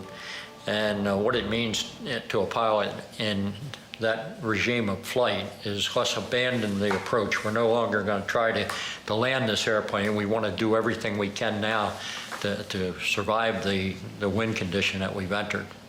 The skill and experience of the pilots were no match for this microburst. It was too big, its winds too powerful and unpredictable. The entire fight lasted only 47 seconds. The pilots of Delta Flight 191 did their very best to recover from this situation, and it didn't work out. Investigators were left with one perplexing question. Why had Connors flown into the storm in the first place?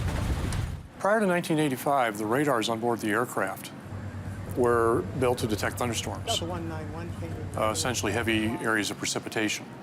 They were not effective. They were not even designed to detect the microburst. So those radars were essentially useless at low altitudes for looking at the microburst phenomena.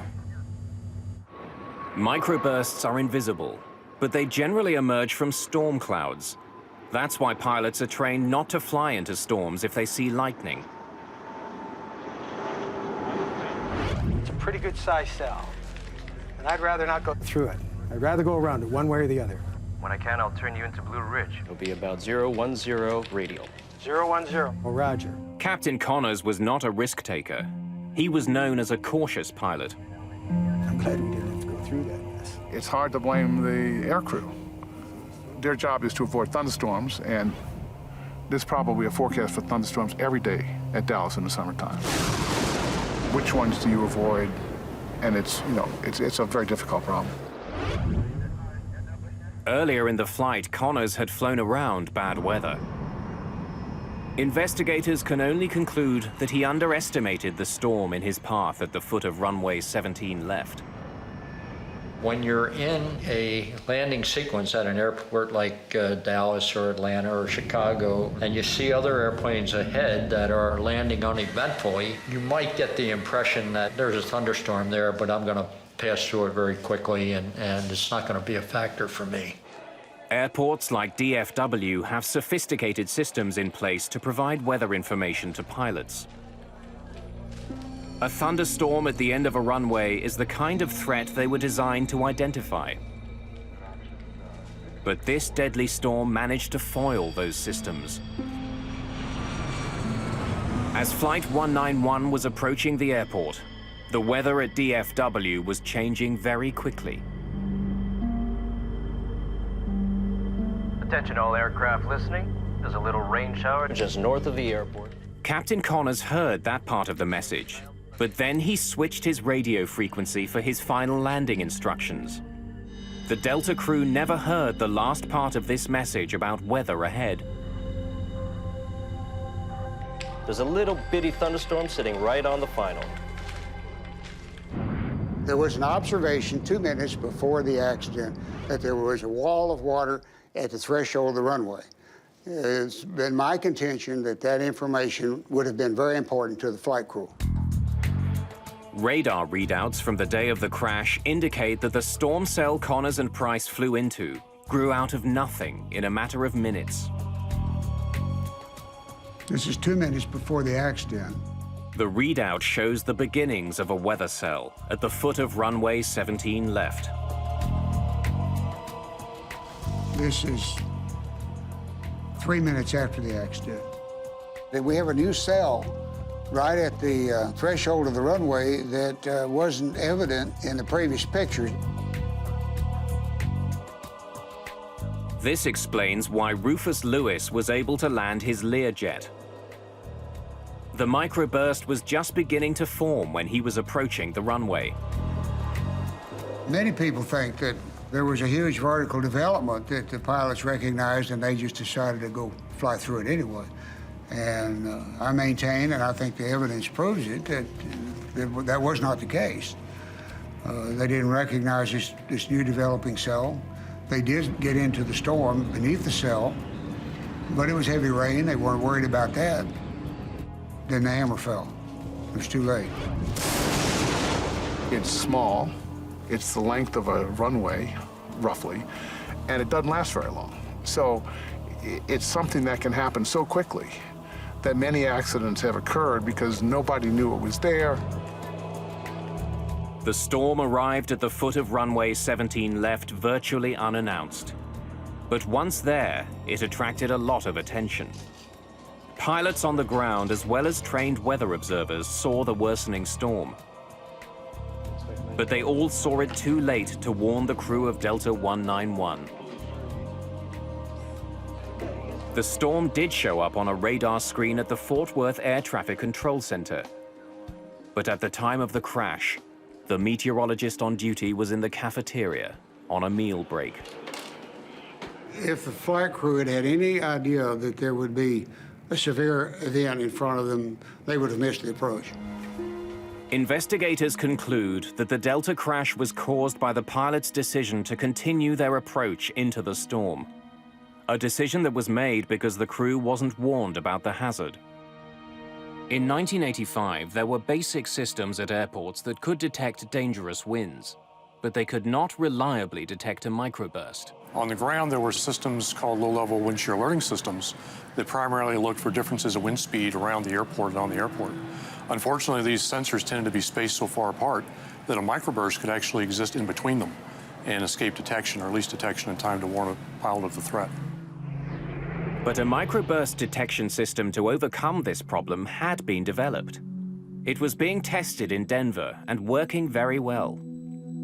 What we found out is that Doppler radar, which is on the ground, is incredibly effective in detecting microbursts. In fact, it can detect about 98% of a microburst. Conventional radar uses radio waves to measure precipitation inside a storm. Doppler also sends out radio waves, but by measuring the frequency of returning waves, Doppler can also calculate the movement of the winds inside a storm. And if you look through the Doppler radar, you see a part of it that's going away from the radar and a part that's coming towards the radar. And if it's small, it's absolutely a microburst. It can be nothing else. So it has what we call an unambiguous signature of a microburst, which means we got it. Since Doppler radar could see a microburst, controllers could use it to warn crews of their presence. The Denver research resulted in an important new system at airports: Terminal Doppler Weather Radar.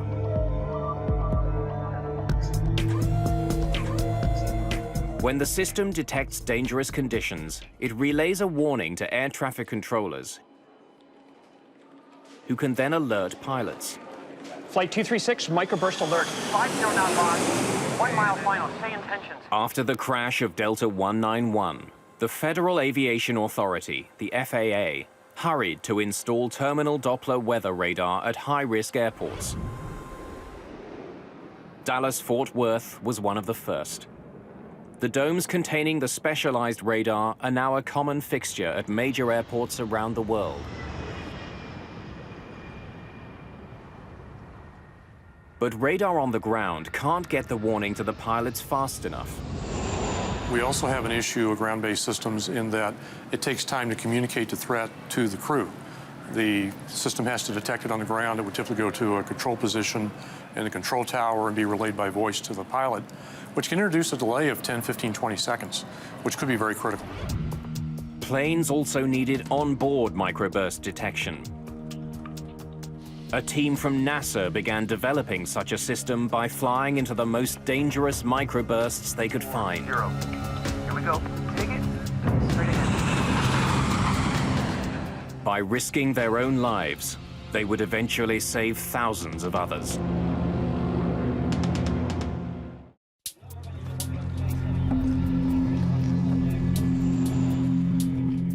Delta Airlines Flight 191 is the latest in a string of crashes attributed to a microburst. Since 1964, microbursts were shown to be the cause of 26 accidents, claiming more than 500 lives. The public is unnerved. Politicians are demanding answers. The killer has to be stopped. The body count is building, and this particular crash tipped the scales as far as the federal government was concerned. The crash of Delta 191 showed that seconds count when planes encounter a microburst. You're gonna lose it all of a sudden. There it is. Increasing alert times Push it up. Way could up. save more lives, especially if a microburst detector was mounted right on the plane. If you can provide the airplane with 10, 15, 20 seconds of advance warning, pilots push the throttles up, they build airspeed, they build altitude, they build energy. It's like money in the bank. By the time they get to the microburst during a recovery, they can survive. Aviation experts had to find a way to give all pilots those critical 20 seconds. To develop that technology, they would embark on a high-risk, unprecedented research project. They would fly a 737 into the most severe microbursts they could find. We did a very careful risk analysis of all the possible dangers that could occur. And initially, the first reaction was, you want to do what with an airplane? You want to fly it through a microburst? In the summer of 1991, NASA modified a Boeing 737 and went hunting for microbursts. The idea was to identify onboard technology that could warn pilots of a microburst in their path. The airborne solution brings detection right into the cockpit, so the pilot sees exactly what's in front of the aircraft, and when an alert is given, there's no time delay. Ground speed 234. The NASA researchers were testing 3 separate systems for detecting microbursts. Modified Doppler radar housed in the 737's nose, a laser radar under its forward cargo bay, and a side-mounted infrared device to measure changes in air temperature. Each of those systems was wired to banks of computers in the plane's cabin. A spotter on the ground could find a microburst and quickly direct the plane towards it. Roger, control 515. We're rolling. Roger, understand you're rolling. TDWR, NASA control. Range 45 miles. Ground speed 240. Here we go. Take it straight ahead. Need to come left about 10 degrees, 15 degrees. Well, when you spotted a microburst, it was all business. It was how do we get there, how do we get to the right altitude, the right airspeed, the right position, when to begin data collection. So people were quite busy during these flights. But yeah, it was exciting. We wanted to find them, we wanted to penetrate them. With every microburst, the 3 onboard detection systems were put to the test. Researchers on the plane could instantly see which instrument was doing the best job of picking up the microburst ahead. Behind the flight deck, we had pallets of equipment where the radar engineers, the laser engineers, the data recording engineers could sit and ensure that each system was performing as expected. Ground speed 234. Dead ahead maybe 1 degree to the left. Let's go straight through this one. Here we go. Take it. Straight ahead. We started with very, very weak microburst. Again, we had the ground-based radar telling us what we were about to go into. So we started with very weak microbursts, gained experience, then gradually worked up to stronger and stronger ones. You would see the rain begin to fall, and you would feel a sinking feeling. It'd be a little settling, a little like an elevator starting down. A few minutes here before we touch down. What do you see as So any apprehension that the crew may have had initially about going through them was actually replaced later with joy at finding them. Here comes the center of the target, right now. 242 on the ground speed. Wind's gone away. Look for a tailwind. Watch it. Lost some altitude there, too. There, the wind's gone around the tail at 10 knots. Good strong downdraft in the middle of it. Just sucked 100 feet in almost no time at all. Our good performance decrease, too. We were about 850 and we dropped to 750. Beautiful. The Langley researchers flew into dozens of microbursts over the course of their research. The project proved that the forward-looking Doppler radar was the only system that could consistently give pilots advanced warnings of a microburst ahead. What we found was that the Doppler radars could detect an extremely wide variety of microbursts. There's lightning coming out of that one. If the crew of Delta 191 had a system to warn them of microbursts, they could have boosted power to their engines and started climbing before they encountered it. That might have given them the speed and the altitude which they sorely lacked when they began their battle with the storm. The Langley flight tests had, in effect, tamed the microburst menace. After the NASA tests, the FAA certified a Doppler-based warning system for planes. Today, forward-looking Doppler radar is standard equipment on commercial flights around the world. The good news out of all of this tragedy is so many things have now happened, from radar to ground-based systems to airborne systems, and especially to training for pilots. We think that microburst accidents are a thing of the past. If there is one crash that we can look back on now and say, this made things safer because we learned from it, it was Delta 191. The changes made after the crash of Delta 191 have saved countless lives. Captain Connors and First Officer Price lost their fight against a microburst, but their struggle did manage to expose and disarm an invisible killer.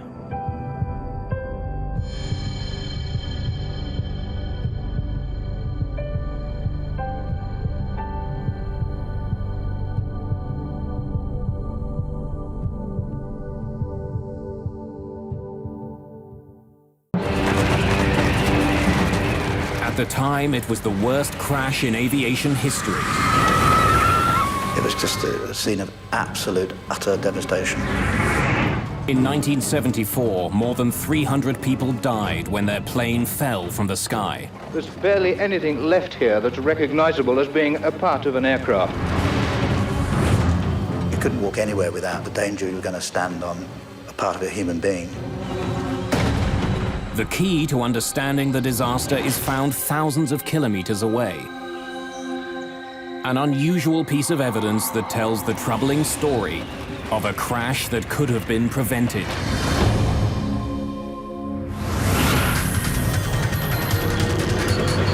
Mayday, Mayday.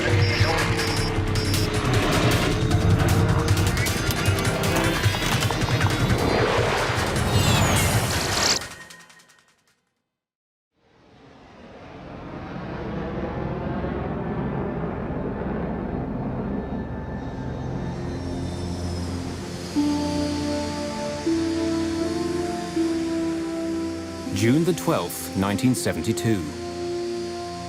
One of the newest members of American Airlines Fleet is in Detroit, Michigan. John, Paige. Flight 96, a brand new DC-10, is getting ready for takeoff. Captain Bryce McCormick and co-pilot Paige Whitney have been in the plane for hours. Back there, so when we're in flight, if you can get a chance just to look at that. Detroit is just a stopover on a flight from LA to Buffalo and then to New York. You got there? You ready to try one, Paige? All right, sir.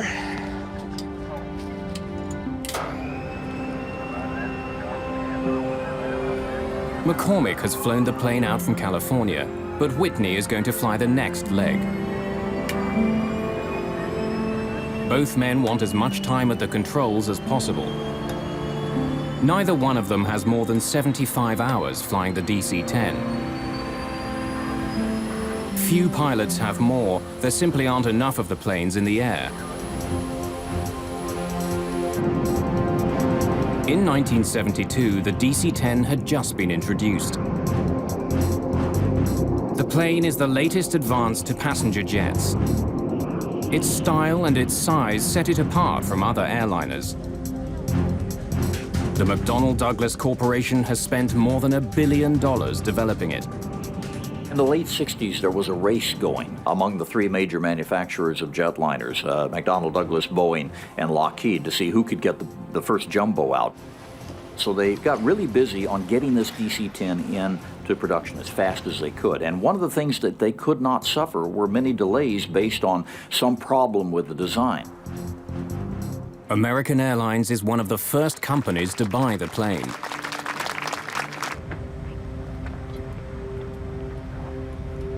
Flight 96 is one of those planes. Just the 5th DC-10 ever built.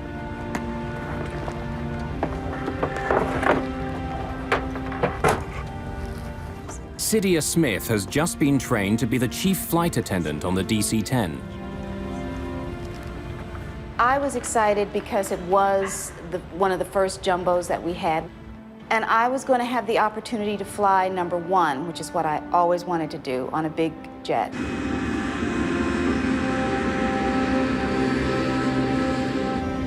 Okay, you got it?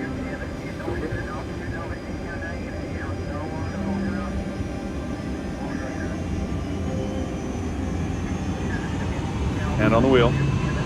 I got you.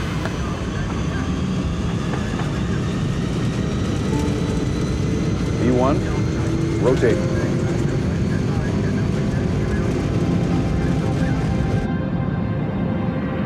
Just after 7 in the evening, Flight 96 lifts off from Detroit Airport.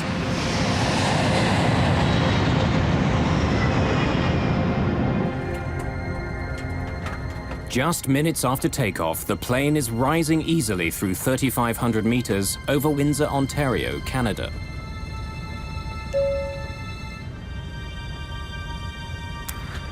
I was sitting in my seat, and the captain had turned off the fasten seatbelt sign, and I was making my way to the galley, and I had to go sort of downhill because we were climbing to go to the galley to turn on the coffee.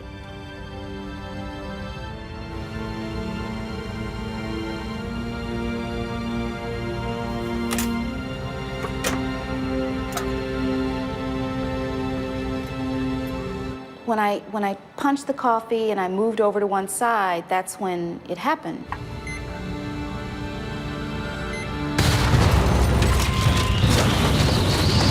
I remember falling over because the plane was like this, but all of a sudden it just went like this.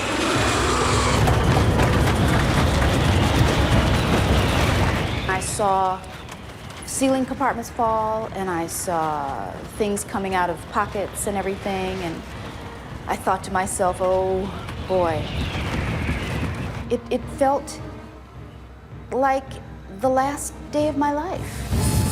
We hit something! We lost an engine here! In the cockpit, the crew is fighting for control of their jet. The throttles which control the 3 engines have snapped to idle. The plane loses almost all its thrust. The huge jet begins slowing down. The plane immediately took a huge drop. And the next thing that happened was I was hit in the face with a piece of the plane. My husband was frantically trying to find a stewardess to give me something to put a pressure on my face to stop the bleeding. Let me have it! McCormick takes over control of the plane.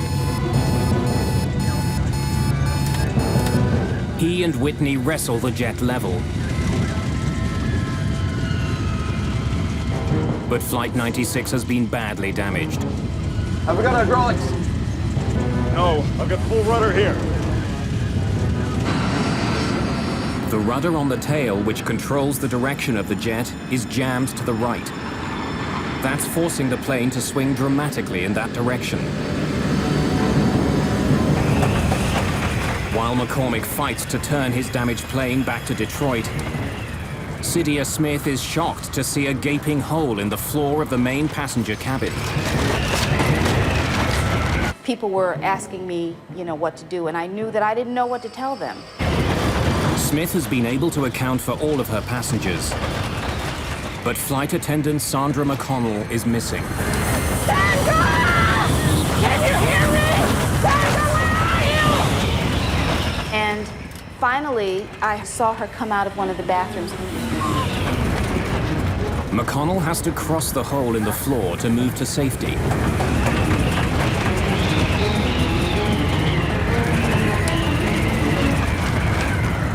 And almost every step she took, the floor kept collapsing.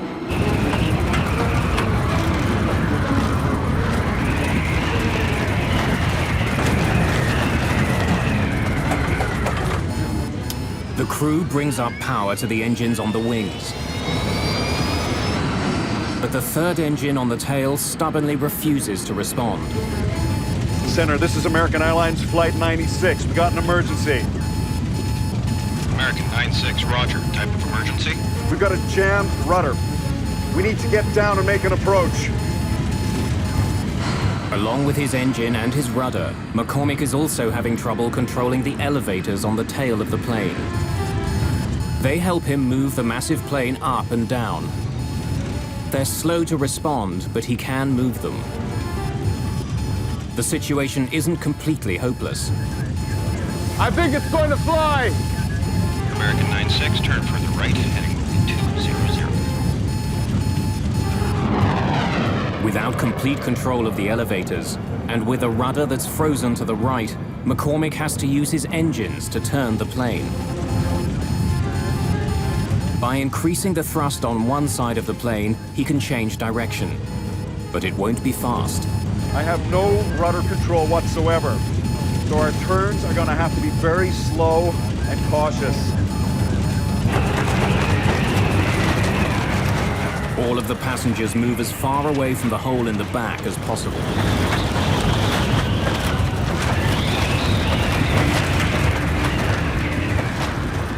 But apart from the cut to Loretta Kaminsky, so far there are no other serious injuries.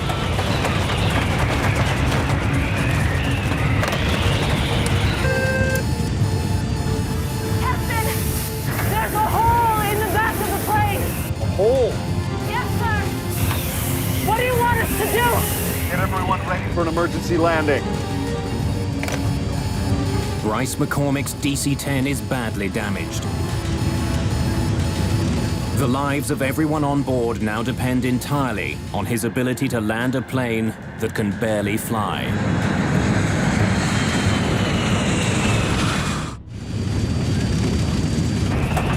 With explosive suddenness, a short flight from Detroit to Buffalo has become the most challenging flight of Captain Bryce McCormick's career. He's down an engine, and he can't move his rudder.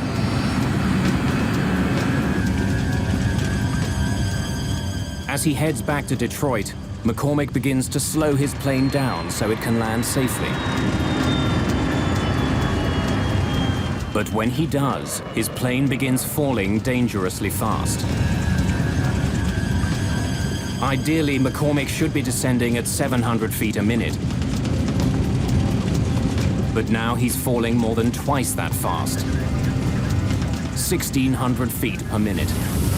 What's the sink rate? Sink rate, 1,600! At this rate, McCormick will crash well short of the runway. He increases power to his engines to slow his fall. Sink rate, 700. McCormick has slowed the plane's descent to 700 feet per minute. But to do that, he's had to increase his forward airspeed, which means he'll be landing far faster than usual. For the first time since the beginning of the crisis, McCormick talks to the passengers. Ladies and gentlemen, this is your captain speaking. We've had a small problem, but the plane is under control now, and we're heading back to Detroit for an emergency landing. Bryce McCormick was as calm as if he were welcoming you on the plane. As the plane nears the airport, flight attendants ask passengers to remove their shoes and any sharp pieces of jewelry. They had to take off their shoes and glasses. We collected everything in a blanket. Less than half an hour after leaving, the badly damaged DC-10 struggles back to the Detroit airport. The few minutes that it took to get back to Detroit were the longest minutes that I will ever remember spending on an airplane, because we were sure that we were not going to survive.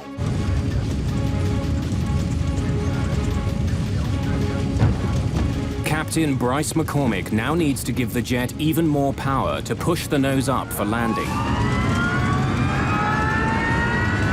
His plane is still drifting to the right and traveling fast. I have no rudder to straighten it out when it hits. The DC-10 with 67 people aboard roars toward the runway at almost 300 kilometers an hour.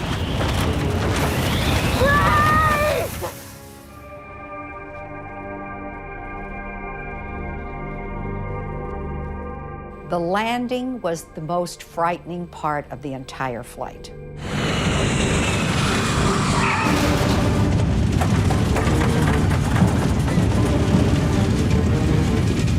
When the plane hits the ground, it begins veering hard to the right. Once the plane landed, it seemed like we just went on forever. I mean, it was just forever. One set of landing gear wheels runs off the runway and through the grass.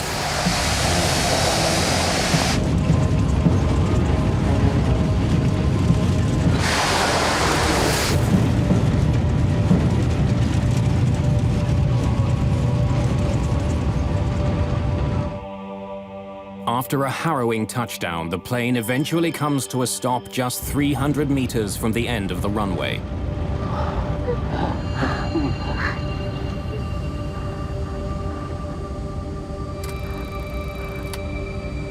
Okay.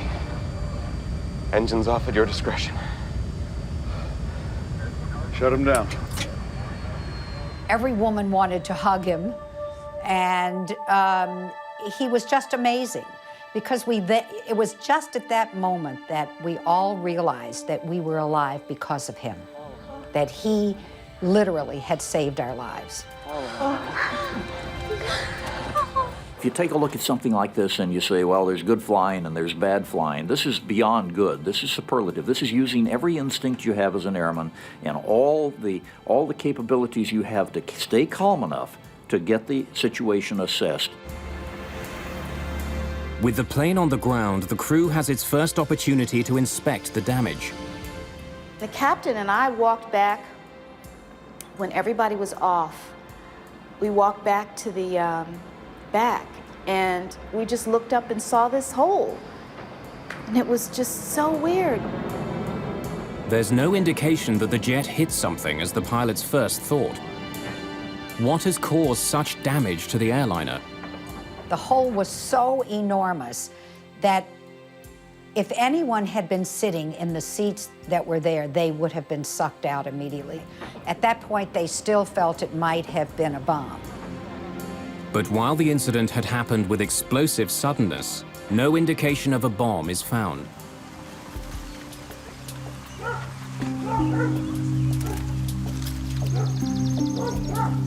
As investigators begin their work, they discover that not all of the DC-10 is at the Detroit airport.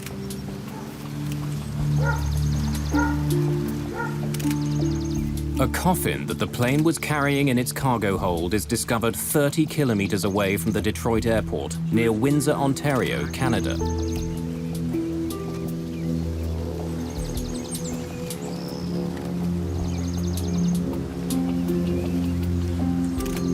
Investigators also find the plane's rear cargo door.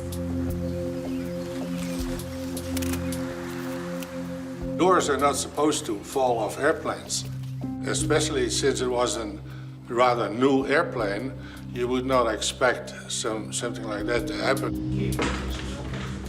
When they examine the cargo area of the plane, they discover that the very design of the door makes it a potential weak spot. These don't look like they... Most doors on a jet open inward. In fact, the door is slightly larger than the frame it fits into. As the pressure builds inside a jet, this type of plug door is actually forced into the frame of the aircraft. The design makes the door extremely safe.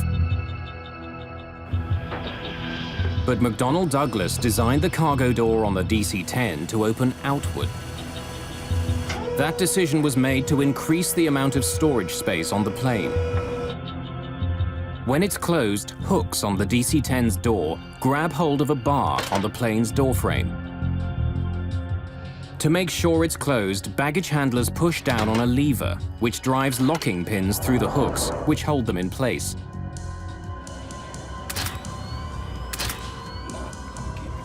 When investigators examine the cargo area of the plane, they don't find any structural damage around the door. When they study the locks on the cargo door itself, they find that the latches are not completely closed. And the pins that are supposed to make sure the door is locked are not in their locked position. When we interrogated the cargo handler that closed the door, it became immediately apparent that he used excessive force to close the door. And in fact, he said he had to use his knee to get the door handle to go flush. Investigators make a frightening discovery. It's possible to close the lever on the outside of the door, even if the hooks and locking pins are not in the closed position.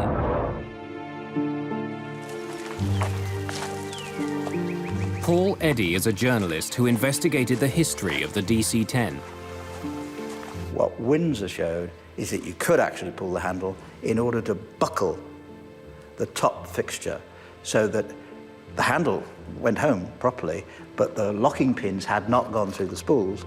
Engage the lever. This means that baggage handlers can believe the door is closed when it's not. Not only can the outside lever be closed without the locks being fully engaged, there's no way for the crew of the plane to know. The faulty locking pins will still turn off the warning light, even though they aren't in their proper position. The door was a ticking time bomb. As passenger jets climb, the difference between the pressure inside the plane and the pressure outside the plane grows. If a door isn't properly shut, it will blow out with explosive force. The problem on the American Airlines flight began as the plane passed through 3,500 meters. When the door blew, the coffin in the cargo hold was sucked out. When the air pressure inside the plane was released, anything that wasn't firmly attached was pulled out of the airliner. It's a really startling thing if you're not expecting it.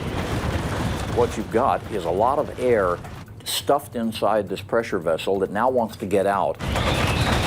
And the bigger the airplane is, the more powerful the hurricane of air leaving the airplane is during that period of time. By itself, explosive decompression does not make a plane unflyable. So why had Captain McCormick experienced such difficulties controlling his jet? Investigators take a closer look at the back of the plane's cabin and learn that the very design of the DC-10 makes it vulnerable. When the cargo door blew off, there was so much pressure on the floor of the cabin that it collapsed into the cargo compartment below. When it did, the floor ripped into some of the plane's critical control systems. When it collapsed the floor, it took the cables that controlled number 2 engine, and it took most of the cables, or impeded most of the cables that had to do with the flight controls in the back. I think it's going to fly! It left McCormick just enough control to keep his plane level.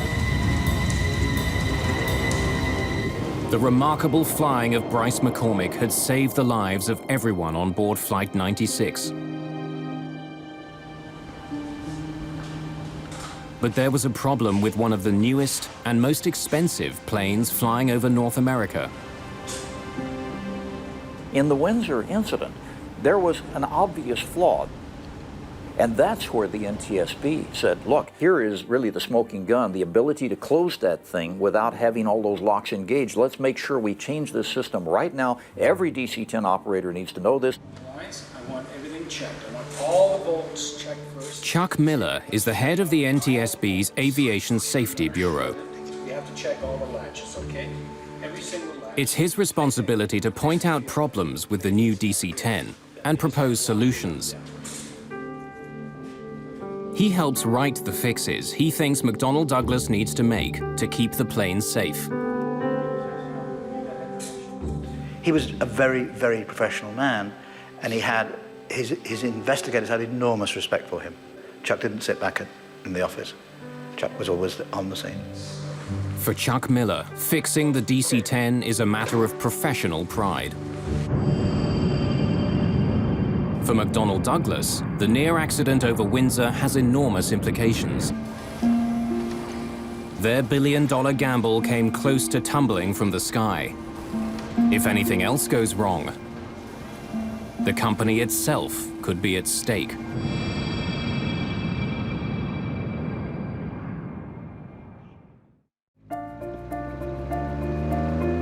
March the 3rd, 1974.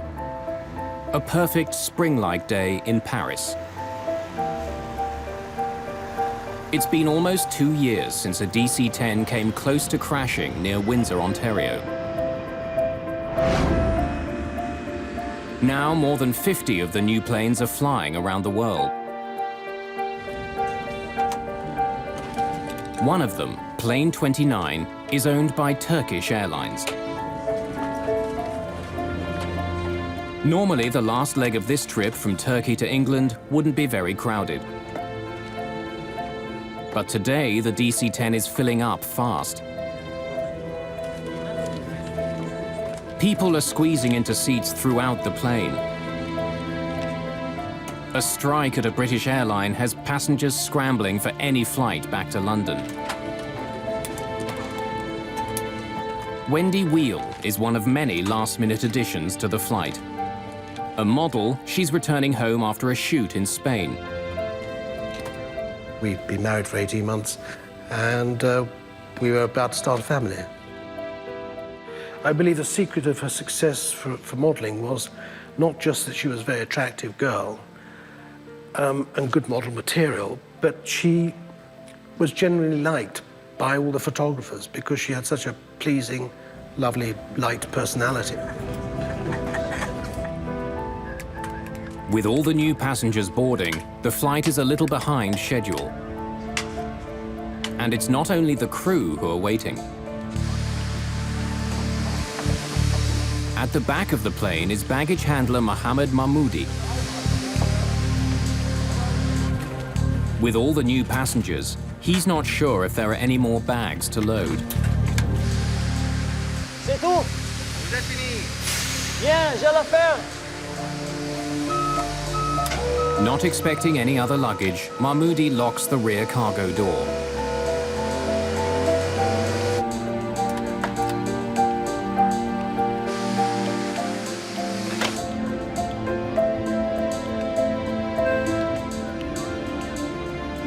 The DC-10 is set to go.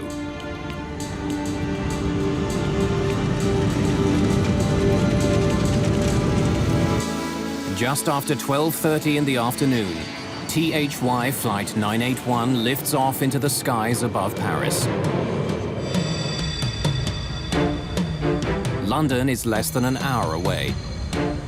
Base control, this is Tango Hotel Yankee 981. We're at 60, requesting clearance to flight level 230. Tango Hotel Yankee 981, you are cleared to flight level 230. 981, roger.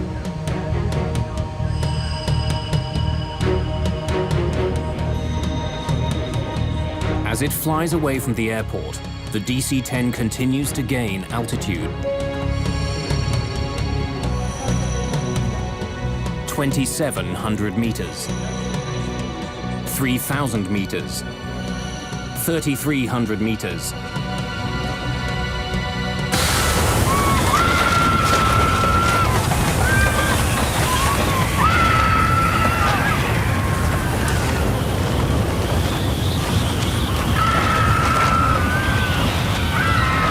The huge jet shudders and banks to the left.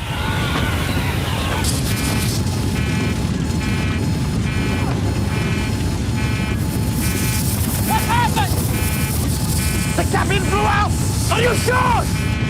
Just 16 seconds after the start of the crisis, the crew struggles to save their crippled jet. The nose is pitching down, the plane picking up speed. Bring it up! Come on, go! I can't bring it up! She doesn't respond! Passengers at the back of the plane witness a horrifying scene. 2 rows of seats have simply disappeared. Through a huge hole in the floor, passengers can see the sky over France. 7,000 feet! Hydraulics! We've lost it! The crew discovers that they have no hydraulic power with which to control the plane. Without it, they can't move their rudder or elevators. Even without its most basic controls, the plane begins to level out. But it's fallen too far. Looks like we're going to hit the ground! Speed! The DC-10 is traveling almost 800 kilometers an hour.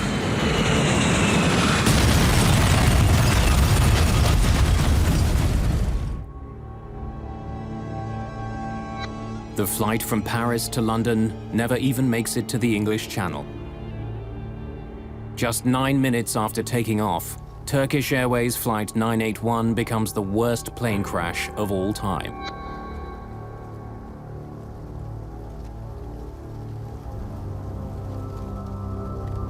In London, the flight is listed as delayed. The news of the crash comes out slowly.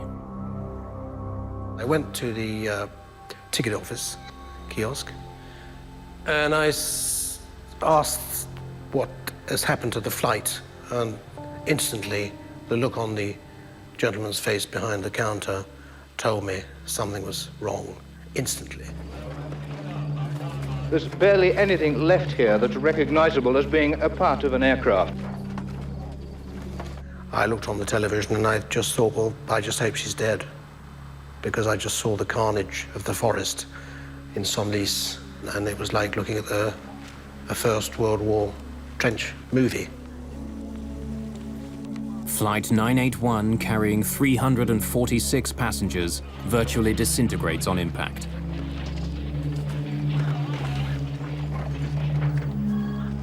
There are no survivors. It was just a scene of absolute, utter devastation.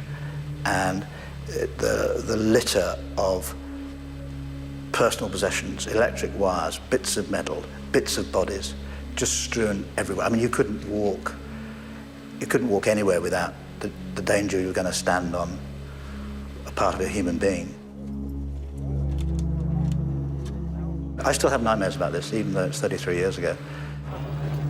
Investigators for the French Accident Investigation Bureau are quickly on the scene. My first job was to evaluate the scope of the wreckage and to begin the first investigation on the spot. At first, I was unable to know what has happened. I was just seeing that a terrible crash has occurred and that it will be a very hard work for the investigators.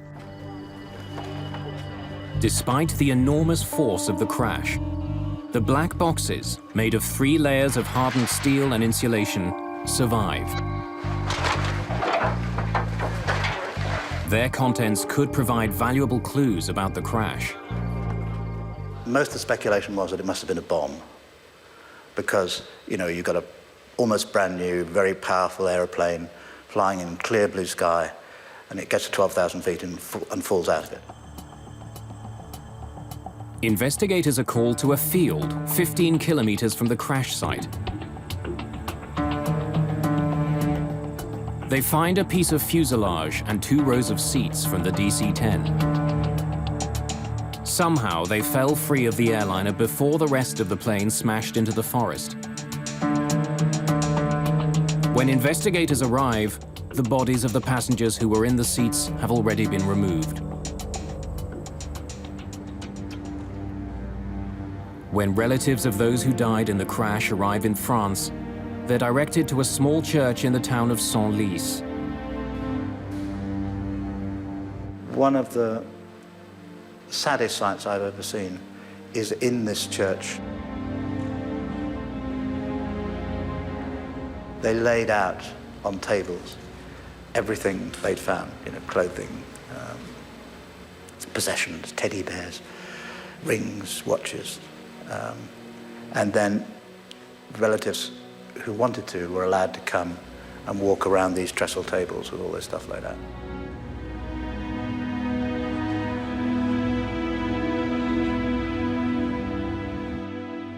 They produced a little packet with my wife's wedding ring and rings, engagement ring.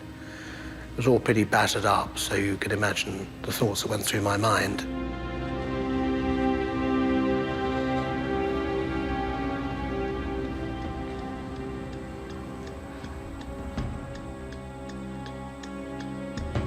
Since the accident involves an American plane, the NTSB's Chuck Miller joins the investigation.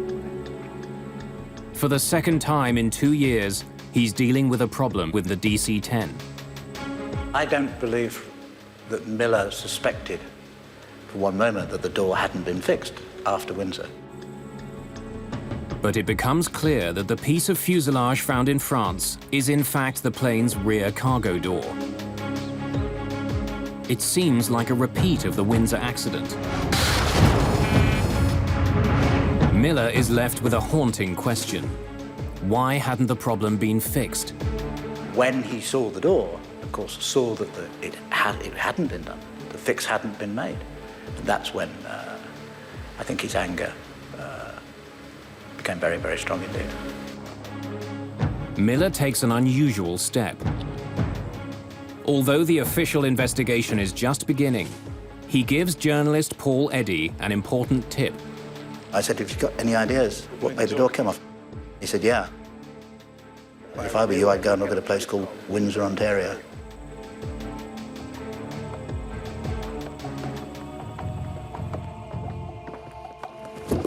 Hello. I'm Chuck Miller. Miller shares his suspicions with the French investigators. Could you please pass these around?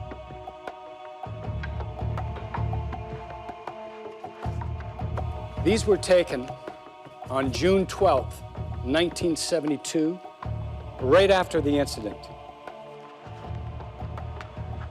We have asked for the report on the Windsor accident, and our American colleagues were also volunteers to give us a lot of details. Now, we had an American Airlines flight from Detroit to Buffalo have its cargo door blow off. And he has been very frank and had explained what he was thinking of the Windsor accident. After all the work done during the American Airlines investigation, had something been overlooked? Was there another problem with McDonnell Douglas's enormous plane?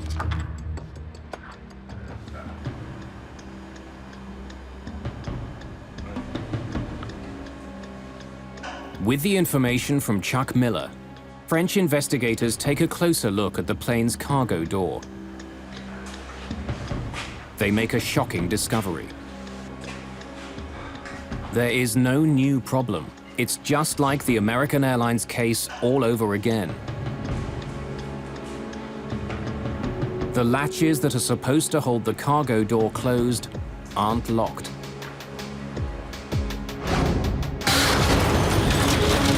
And since 2 rows of seats were sucked out of the DC-10 over Paris, it's clear that the floor on the plane collapsed, just as it had in Windsor. It looks like we're going to hit the ground! I can't bring it up! Doesn't reach out! In fact, when investigators listen to the cockpit voice recorder, they find that the Turkish flight crew had even less control of their plane than the crew of American Airlines Flight 96. We need to get down and make an approach.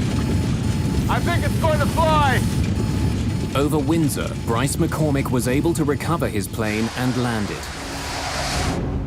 But in Paris, all the hydraulic systems were destroyed.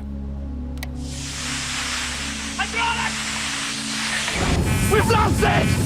The hydraulic fluid helps crews move the rudder and elevators on the tail. Not being able to control them meant the crew couldn't keep their plane in the sky. The basic problem was the Paris flight was much heavier in terms of the number of people on board. The floor, when it collapsed with such a tremendous amount of pressure that it literally severed all the cables and controlled the back. They had no hope after that point. You and each of you solemnly swear that the testimony you're about Shortly after the crash of Turkish Airlines Flight 981, Chuck Miller is back in the United States. Our first witness this morning is Mr. C.O. Miller, Director of the Bureau of Aviation Safety of the NTSB. This time, he's facing questions from American senators. A potentially catastrophic design defect. A special hearing begins to find out how a problem that was identified in 1972 could bring another plane down 2 years later. Of course, our understanding up to this time, they all had been. What you've got to now discover is why wasn't that door fixed? Why would a major, venerable, mighty American corporation deliberately do something like this? Less than a month after the near crash over Windsor, the NTSB had made 2 very specific recommendations. Miller and his investigators recommended that a change be made to the locking mechanism. Engage the lever. They wanted to make sure that it was physically impossible for baggage handlers to close the lever without the locking pins being in place. They also suggested that vents be put into the floors of all DC-10s. This would rapidly allow the pressurized cabin air to equalize without collapsing the floor. But in the 2 years since the accident, neither one of these recommendations was implemented. There is a fundamental problem at the heart of aviation safety, and that has been in the United States for a very long time, and that is that it's the job of the NTSB to discover what's happened and to come up with recommendations as to how to prevent it happening again, but it has absolutely no authority to implement them.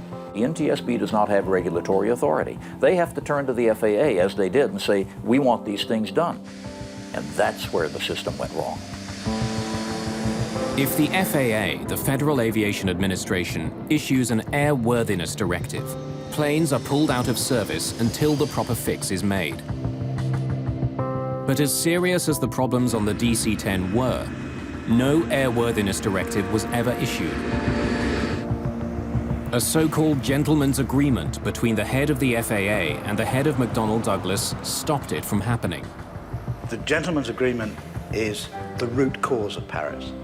There is no question that if an airworthiness directive had been issued, as it should have been after Windsor, Paris would not have happened. It was an entirely avoidable accident. McDonnell Douglas assured the FAA that it would fix the problem voluntarily. An airworthiness directive would cast a shadow on the still fledgling DC-10. The last thing in the world you want is for the public or any of the airlines who are going to be operating these airplanes to think, oh, maybe there's some flaws in this bird. And so an airworthiness directive, especially one that requires you to go back and re-engineer something, is a really horrific thought for a manufacturer. McDonnell Douglas did make changes to the way the cargo door was built. A peephole was cut in the bottom of the door so baggage handlers could see if the locking pins had engaged. Several warning signs were also attached to the plane's door. The company also made other changes to the DC-10. These included increasing the length of the locking pins and attaching a plate to the inside of the door. This plate would make it physically impossible to push down the lever if the door wasn't properly locked. But each of the proposed fixes had its own problem. Many baggage handlers didn't know what the small window in the door was for. And the baggage handler in Paris read and spoke 3 languages, but not English, the only language in which the warning signs were written. The support plate that was supposed to be installed in the door was never attached to the jet that crashed in Paris. Papers confirming the completion of the work are also uncovered. But no matter what the paper trail says, the fix was never made. Again, the problem is you don't have an independent FAA inspector coming along to look and see it and then put his stamp on it because it wasn't an airworthiness directive. In the years following the Turkish Airlines crash, an enormous flurry of lawsuits are filed in California. The tragic story of the DC-10 has one more surprise in store.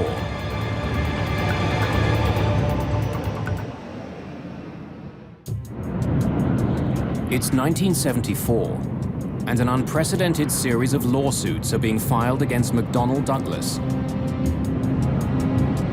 The families of those who died near Paris want someone held responsible. As time went by, I learned more and more about what actually happened and realized that it was not an accident as we would call an accident. It was totally avoidable.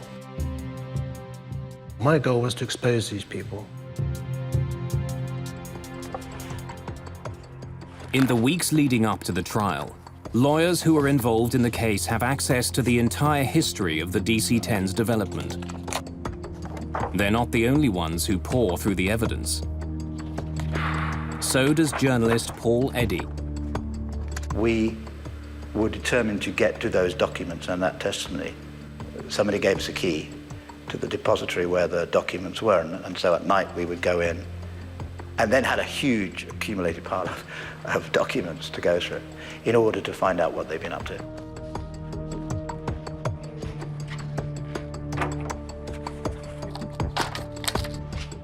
Reading through the immense pile of paper, Eddy makes an incredible discovery. A memo written by Don Applegate, the director of product engineering for Convair, the company who'd built the cargo door for McDonnell Douglas.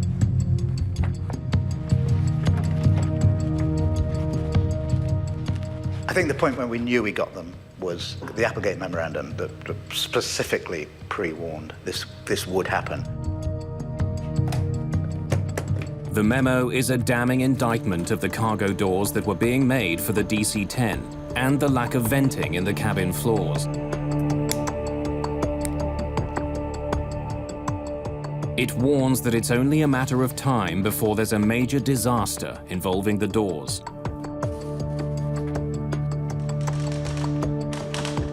The airplane demonstrated an inherent susceptibility to catastrophic failure when exposed to explosive decompression of the cargo compartment. The memo, written just weeks after the near disaster in Windsor, recommends that immediate changes be made to the DC-10 cargo door. You know you've got them. You know you've got them because you know they knew. During the court case, another chilling find is made.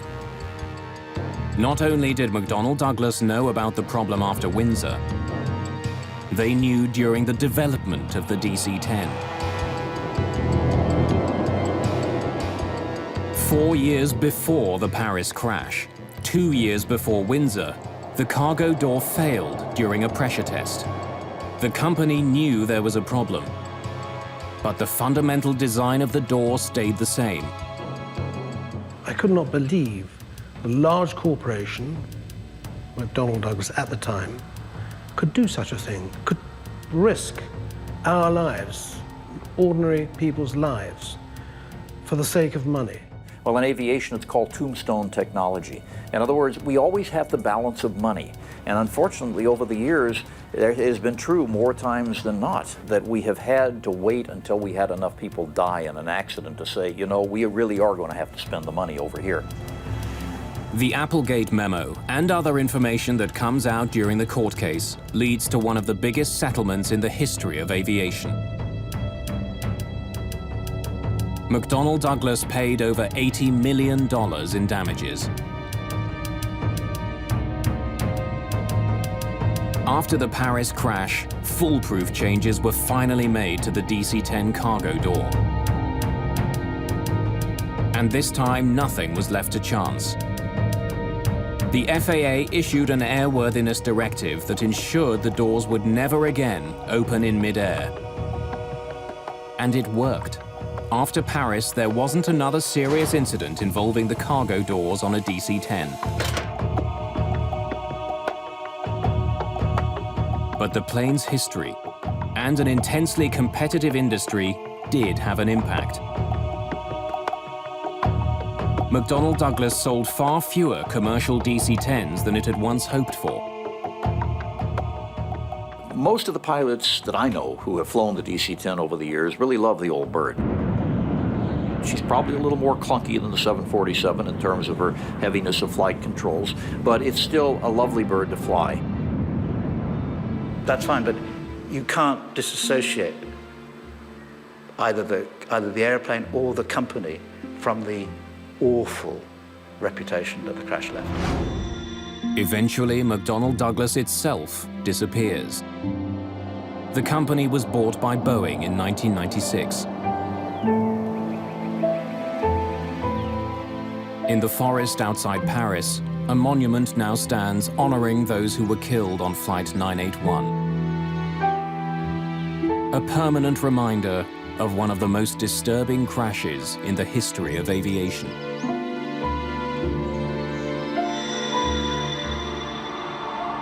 You never forget. And I've gone on to lead my life for 30-odd years, but I've never forgotten. People to this day think it was an accident, and it wasn't.